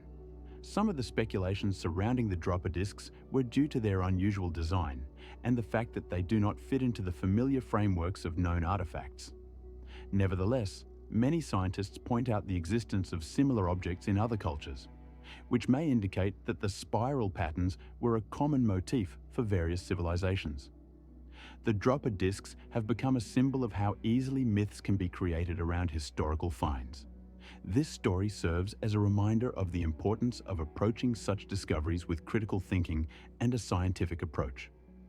To this day, the Dropa discs remain an unsolved mystery, surrounded by numerous myths and speculations that continue to captivate the minds of researchers. Interest in these artifacts does not wane, and they continue to inspire new generations of archaeologists and researchers who strive to unravel their secrets. Ultimately, each new look at the Dropa discs can open new horizons for understanding our past. Few people consider that the ancient Romans created concrete that not only withstood the test of time, but continues to amaze modern engineers. This unique material, known as pozzolana, was produced by mixing lime with volcanic ash extracted from the vicinity of Naples. Such concrete had the remarkable property of setting underwater, which was a true revolution in construction. An example of this is the Pantheon, built in the 1st century AD, whose dome remains the largest unreinforced concrete dome in the world, with a diameter of exactly 40 meters. Roman engineering achievements did not stop at concrete. They constructed aqueducts that supplied cities with clean water, using gradients and arches to lift water to significant heights. The aqueduct in Septimius, built in the 1st century, was over 100 kilometers long and served the city until the 18th century. The coolness felt inside the Thermae, built by the Romans, remains unforgettable even on hot days. These vast complexes, such as the Baths of Caracalla, could accommodate up to 3,000 people and offered not only bathing, but also opportunities for conversation and relaxation. The smoothness of the stone polished by centuries seems to tell the story of thousands of feet that have walked these corridors, creating an unforgettable sound when water flows through marble fountains. Roman roads built using a multi-layered technology still serve as the foundation for modern highways. The Appian Way, constructed in 311 BC, connected Rome with southern Italy and was so durable that part of it has survived to this day, allowing modern travelers to follow in the footsteps of ancient legions. The engineering achievements of the ancient Romans became the foundation for subsequent civilizations, leaving an indelible mark on the history of architecture and construction. At the Palace of Knossos on Crete, there was architecture so complex and multi-layered that it became the prototype for the legend of the Labyrinth of the Minotaur. Built around 2,000 years before our era, this palace has a multi-level structure with more than 1,000 rooms connected by intricate corridors, making it a true labyrinth. The architects used advanced engineering systems, including water supply and sewage systems, which were highly unusual for their time. Vibrant frescoes depicting scenes from the life of the Minoans, such as dances and athletic competitions, adorn the walls, giving the rooms life and color. One of the most impressive places is the throne room, where a stone throne, surrounded by columns in the characteristic Minoan style, is located. This throne was likely used for rituals related to the cult of the bull, emphasizing the Minoans' connection to this animal. The cult of the bull can be traced through numerous artifacts found on the palace grounds, including images, frescoes, and ritual objects. In the storage rooms, which occupy a significant part of the palace, archaeologists discovered thousands of clay tablets with Linear A script, indicating a highly developed system of record-keeping and administration. Light shafts located in different parts of the building fill the interior spaces with soft light, creating a unique atmosphere where the air is filled with the scent of the sea, wafting in through the open courtyards. The sounds of life in the palace, laughter, conversations, footsteps, echo through the corridors, reminding us that this place once bustled with life. The Palace of Knossos, being not only an administrative center, but also the cultural and religious heart of the Minoan civilization, has left behind many mysteries that continue to attract the attention of scholars and tourists from around the world. Every corner of this place is filled with history, and each fresco and tablet is a testament to the complex and rich culture that left its mark on human history. Deep beneath the earth of Cappadocia lie entire worlds created by human hands. These underground cities, such as Derinkuyu and Kaimakli, reach depths of up to 20 levels and can accommodate thousands of people. Their complex infrastructure includes ventilation shafts, wells, and security systems that protect residents from external threats. For instance, stone doors weighing up to half a ton can seal entrances and prevent enemy access, while special shafts were used for ventilation to ensure fresh air.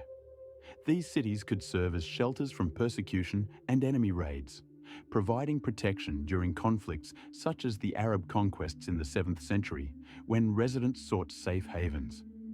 However, it is important not to overlook other theoretical functions of these underground spaces. Some researchers suggest that they were used for wine storage and production, thanks to the presence of special rooms and columns for pressing grapes, as well as religious centers for worship. The cool air in the underground creates an atmosphere of seclusion, while the muffled sounds of footsteps in the tunnels enhance the feeling of protection from the outside world. When torches illuminate the walls of volcanic tuff, the flickering light creates an effect of a living space where each stone and passage holds legends and secrets of millennia. Studies conducted by Turkish archaeologists show that these cities were not just temporary shelters, but full-fledged centers of life, where people found protection, food, and the opportunity to worship their gods while hiding from external dangers. More than 30 such underground cities have been discovered in Cappadocia, making this region unique in the world and preserving traces of ancient civilizations that knew how to adapt to hostile environments. For centuries, ancient secret societies meticulously preserved knowledge that remained inaccessible to the majority.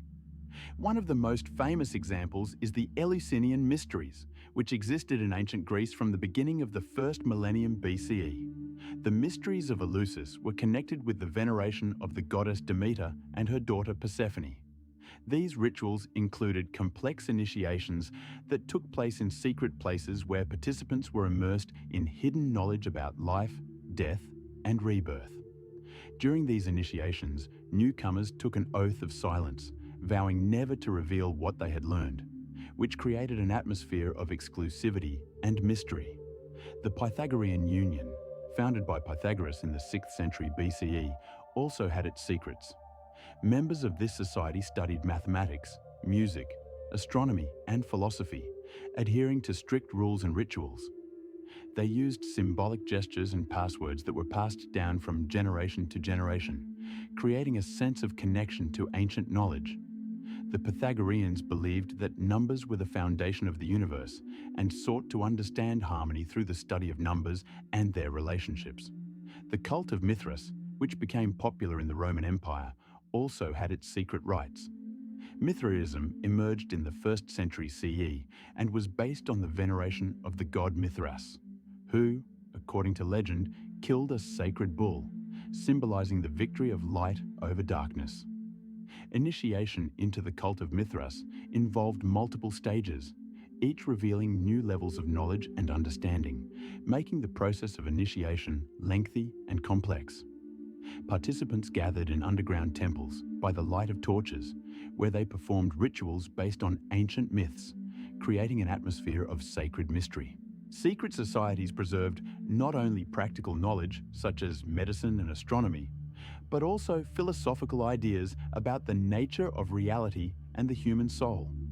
This exchange of knowledge created a continuous thread of tradition that linked ancient civilizations with modern searches for meaning and understanding.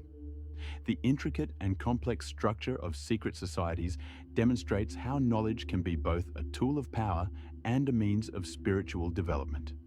The Eleusinian mysteries, Pythagorean teachings, and the cult of Mithras are vivid examples of how ancient societies sought truth and meaning in a world shrouded in mystery and secrecy.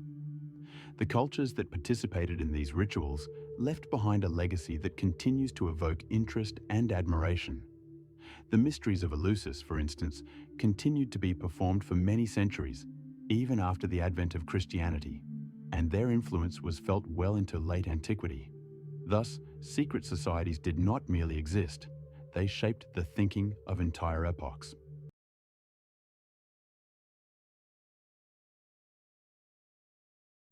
In ancient texts like the Mahabharata, one can find references to technologies that evoke a sense of awe in contemporary researchers.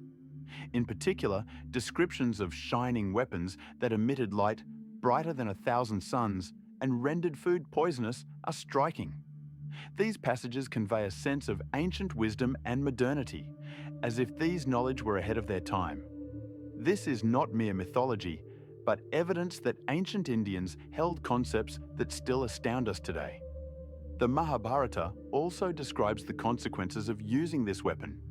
Survivors lost their hair and nails, creating haunting images that linger in the memory. These details hint at the potential catastrophic consequences of technologies we can only speculate about.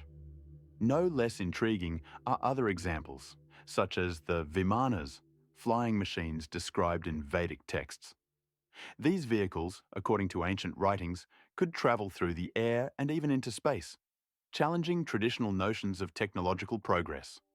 Passages mentioning Vimanas include details about their construction and capabilities, suggesting that ancient civilizations had access to knowledge we are just beginning to understand.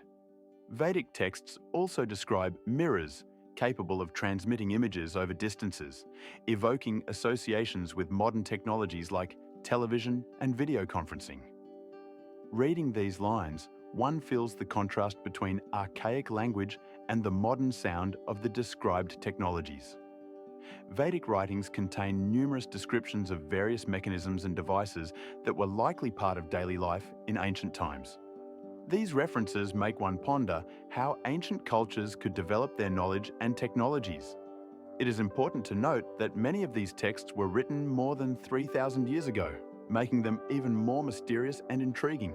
Comparing these ancient achievements with modern scientific and technological advancements raises questions about how advanced these ancient civilizations truly were. These ancient texts open a window into a world that seems both distant and familiar, where technologies could have been an integral part of daily life. For example, descriptions of vimanas include details about their use for air travel, with the ability to regulate speed and altitude. This evokes images of how ancient people might have dreamed of flying and interacting with the sky, much like we do today. Comparisons with modern technologies, such as drones and airplanes, become inevitable when reading about such devices. These discoveries and descriptions underscore that our understanding of history and technology may be significantly limited. Texts often dismissed as myths may contain kernels of truth waiting to be discovered. Research shows that ancient civilizations could have used technologies we are not even aware of, making this field of knowledge captivating and full of mysteries. Facts about ancient technologies, such as vimanas and shining weapons, continue to inspire scientists and researchers, raising questions about how much more we can learn about the past. The ancient Egyptians created a unique collection of texts known as the Book of the Dead, which served as a guide for souls in the afterlife. This compendium of spells and instructions placed in tombs with the deceased was intended to help them overcome the dangers of Duat, the realm of the dead, filled with traps and trials. A key aspect of this book was the weighing of the heart before Osiris, the god of the afterlife. According to Egyptian beliefs, the heart of the deceased was placed on scales, where it was compared to the feather of Ma'at, a symbol of truth and justice. If the heart was heavier than the feather, the soul faced dire consequences. It would be devoured by the demon Amit, which meant destruction. Souls wishing to enter the fields of Aru, the Egyptian paradise, had to navigate numerous challenges, such as encounters with various mythical creatures and solving complex riddles. The Book of the Dead contained spells that directed how to behave in these situations to avoid dangers and achieve eternal bliss. These texts not only reflected the religious views of ancient Egyptians, but also demonstrated their deep faith in the afterlife, which continued after physical death. The process of mummification was an integral part of these beliefs. Egyptians believed that preserving the body was necessary so that the soul could return to it in the afterlife. They used complex technologies, including the removal of internal organs and the use of natron to dry the body. Mummified bodies were placed in sarcophagi, often richly decorated and containing images of gods who were meant to protect the deceased. Tombs also contained items necessary for life after death: food, drink, jewelry, and even toys. This was done so that the deceased could enjoy all the comforts in the afterlife. The atmosphere of funeral rituals was filled with solemnity and respect. The flickering of torches in burial chambers created a mystical ambience where everyone present understood the significance of the moment. Priests chanted spells, and musicians played melodies, creating a sonic palette that was meant to accompany the soul on its journey. Ancient Egyptians believed that this life was merely a preparation for the true existence after death, and every action in the funeral process was imbued with meaning. This belief in a real continuation of life after death was evident in every element of their culture, from the architecture of tombs to the rituals, making them unique among ancient civilizations. The Book of the Dead consisted of numerous texts, including spells that could vary depending on the time and place of burial, as well as the preferences of the deceased. For example, some versions contain up to 250 spells, while others may include more than 100. These texts were not just a literary work. They were an essential element of religious practice that defined life and death in ancient Egypt. Ancient medical practices reveal a fascinating world filled with unexpected knowledge and skills that, at first glance, seemed accessible only to modern surgeons. One such example is trepanation, which was performed as early as the Neolithic period, around 7,000 years ago. Archaeologists have found skulls with characteristic holes made using stone or bronze tools such as drills and knives. This procedure involved drilling holes in the skull to treat various ailments, including headaches and epilepsy. Remarkably, many patients survived these operations, as evidenced by the signs of healing on the found skulls, where it is clear that the bones healed after the intervention. In Pompeii, archaeologists discovered medical instruments such as scalpels, forceps, and even clamps, which were used for surgical operations. These tools demonstrate that ancient physicians had a well-developed understanding of anatomy and surgery. Egyptian medical papyri, such as the Ebers papyrus, describe not only surgical methods, but also the use of herbs for treatment. These texts mention anesthetics based on opium and other plants, whose scent still evokes associations with ancient medicine. Ayurveda, the traditional Indian medicine, has developed over more than 3,000 years of experience and includes a wide range of practices, from surgery to phytotherapy. Here, plant extracts were also used as soothing agents to help patients endure complex procedures such as trepanation.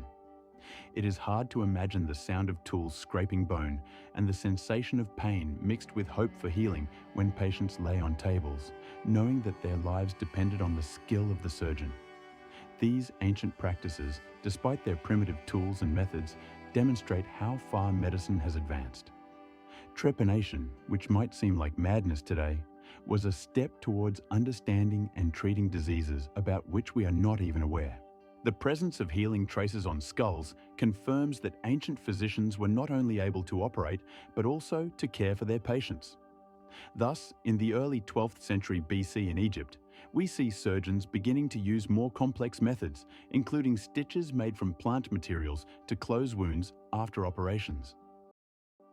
In the jungles of Central America, mysteries left behind by the suddenly vanished Maya civilization remain hidden.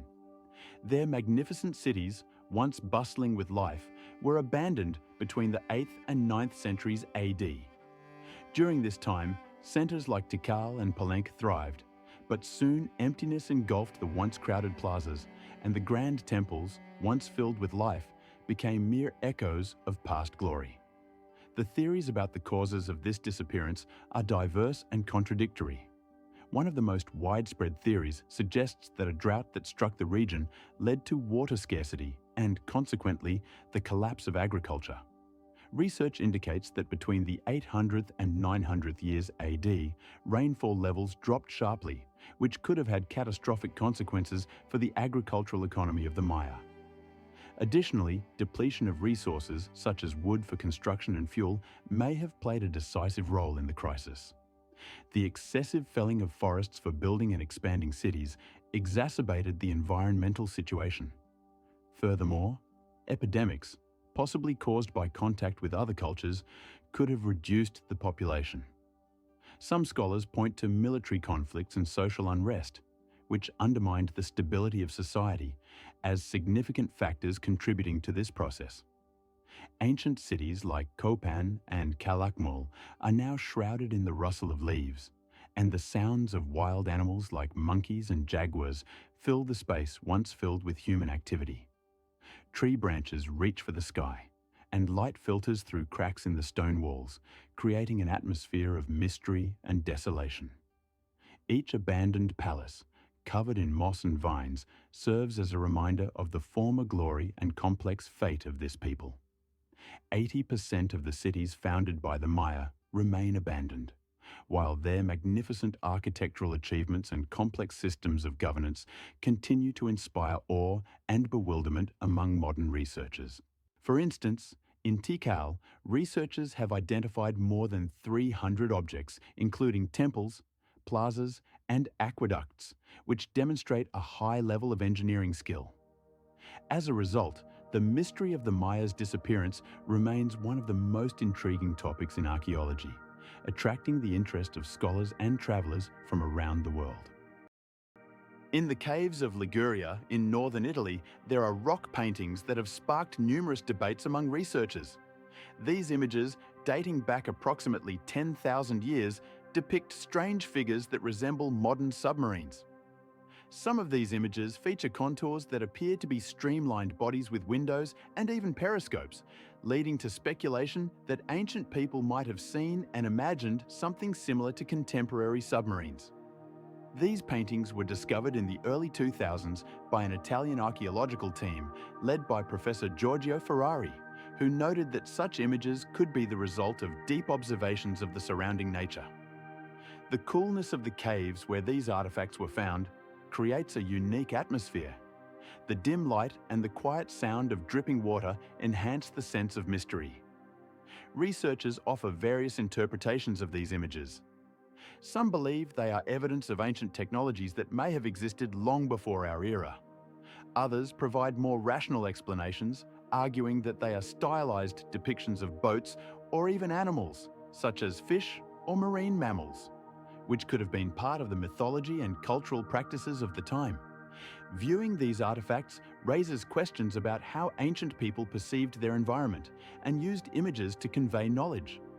These paintings not only leave traces in the history of art, but also open a window into the world of ancient beliefs and technologies.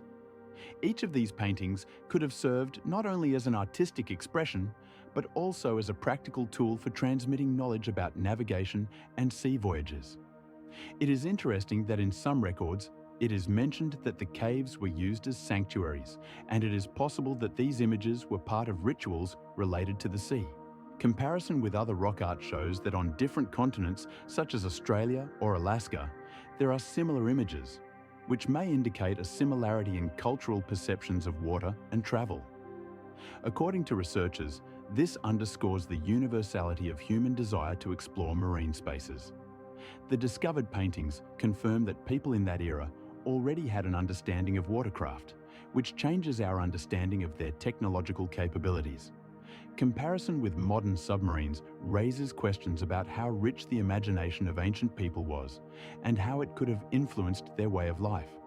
These artifacts serve as important evidence that throughout the centuries, humans have sought ways to interact with their environment, and their significance goes beyond simple art, becoming part of a broader cultural context. Currently, research continues, and each new analysis of the paintings can bring fresh ideas about ancient life, opening new horizons for understanding human history. Comparison with similar findings around the world suggests that such images could have been part of a universal human experience related to the sea and travel. In this context, the Ligurian rock paintings become not just artifacts, but true keys to understanding the evolution of human thought and technology.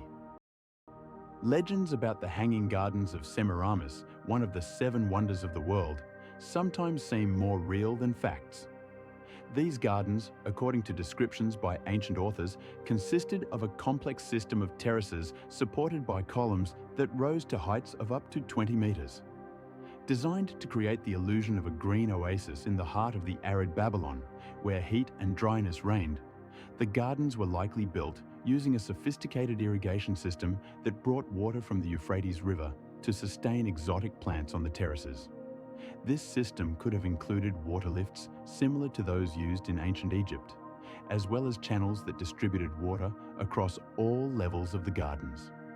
Despite their fame and detailed descriptions, archaeological excavations conducted since the 19th century have not yielded definitive remains of these wonders, leading to disputes about their actual existence or whether they were merely a myth. Many researchers, such as Graham Farrell and Jonathan Taylor, have proposed that the gardens might not have been in Babylon, but in another location, as the lack of artifacts casts doubt on their reality. Imagining these gardens, one can picture the vibrant colors of exotic plants, their fragrances mingling with the coolness of water flowing in the channels. The shade provided by dense trees offered respite from the scorching sun, while the contrast between the green of the gardens and the surrounding desert emphasized their uniqueness. Some researchers claim that even if the Hanging Gardens did not exist, the ideas behind them had a profound impact on architecture and gardening in subsequent centuries. Various cultures, from Romans to Persians, were inspired by the concept of creating green spaces in arid regions, confirming the significance of this myth in history. In the 18th century, French King Louis XIV, inspired by tales of the gardens of Semiramis, began the construction of the Versailles Gardens, which became a symbol of power and splendor. The abundance of plants, water, and shady spots became not only an aesthetic, but also a functional element that continues to captivate people to this day. Scientific research on the Hanging Gardens continues, and each new discovery can change our understanding of ancient Babylon. Studying these myths and realities helps us understand how ancient peoples used nature to create unique and inspiring spaces that could continue to amaze and inspire future generations. The Great Sphinx of Giza, a monumental structure, has been observing the world for more than 4,000 years. Its length is 17 meters and its height reaches 20 meters. The Sphinx is carved from a single block of limestone, making it not only massive, but also a durable monument of ancient civilization. It is believed to have been created during the reign of Pharaoh Khafra, around 2,500 years before our era. There are many theories about its function. Some researchers believe that the Sphinx served as a guardian of the necropolis. Others see it as a symbol of the solar deity, while some think it served as an astronomical marker, indicating important events in the solar cycle. The legend of the Dream of Thutmose adds to the mystery of this enigmatic figure. According to the legend, Pharaoh Thutmose IV, tired from hunting, fell asleep at the feet of the Sphinx. In his dream, he saw the Sphinx speaking to him, "Free me from the sand, and I will reward you." This legend adds a touch of mystique to the already mysterious figure. Furthermore, there may be hidden chambers under the Sphinx's paws which have not yet been explored, leaving open questions about the purpose of this giant. The weathered stone of the Sphinx has absorbed the history of centuries, its face reflecting the play of light and shadow depending on the time of day, creating an atmosphere of eternity and mystery. In the morning, the sun's rays touch its features, emphasizing the details, while in the evening, shadows conceal its secrets, leaving viewers to ponder what else might be hidden under its ancient paws. This ancient structure continues to be an object of study and admiration, and its size and form evoke respect for the skill of the ancient Egyptians. The height of the Sphinx, at 20 meters, is comparable to the 6-meter ceilings of modern buildings, underscoring its grandeur and majesty.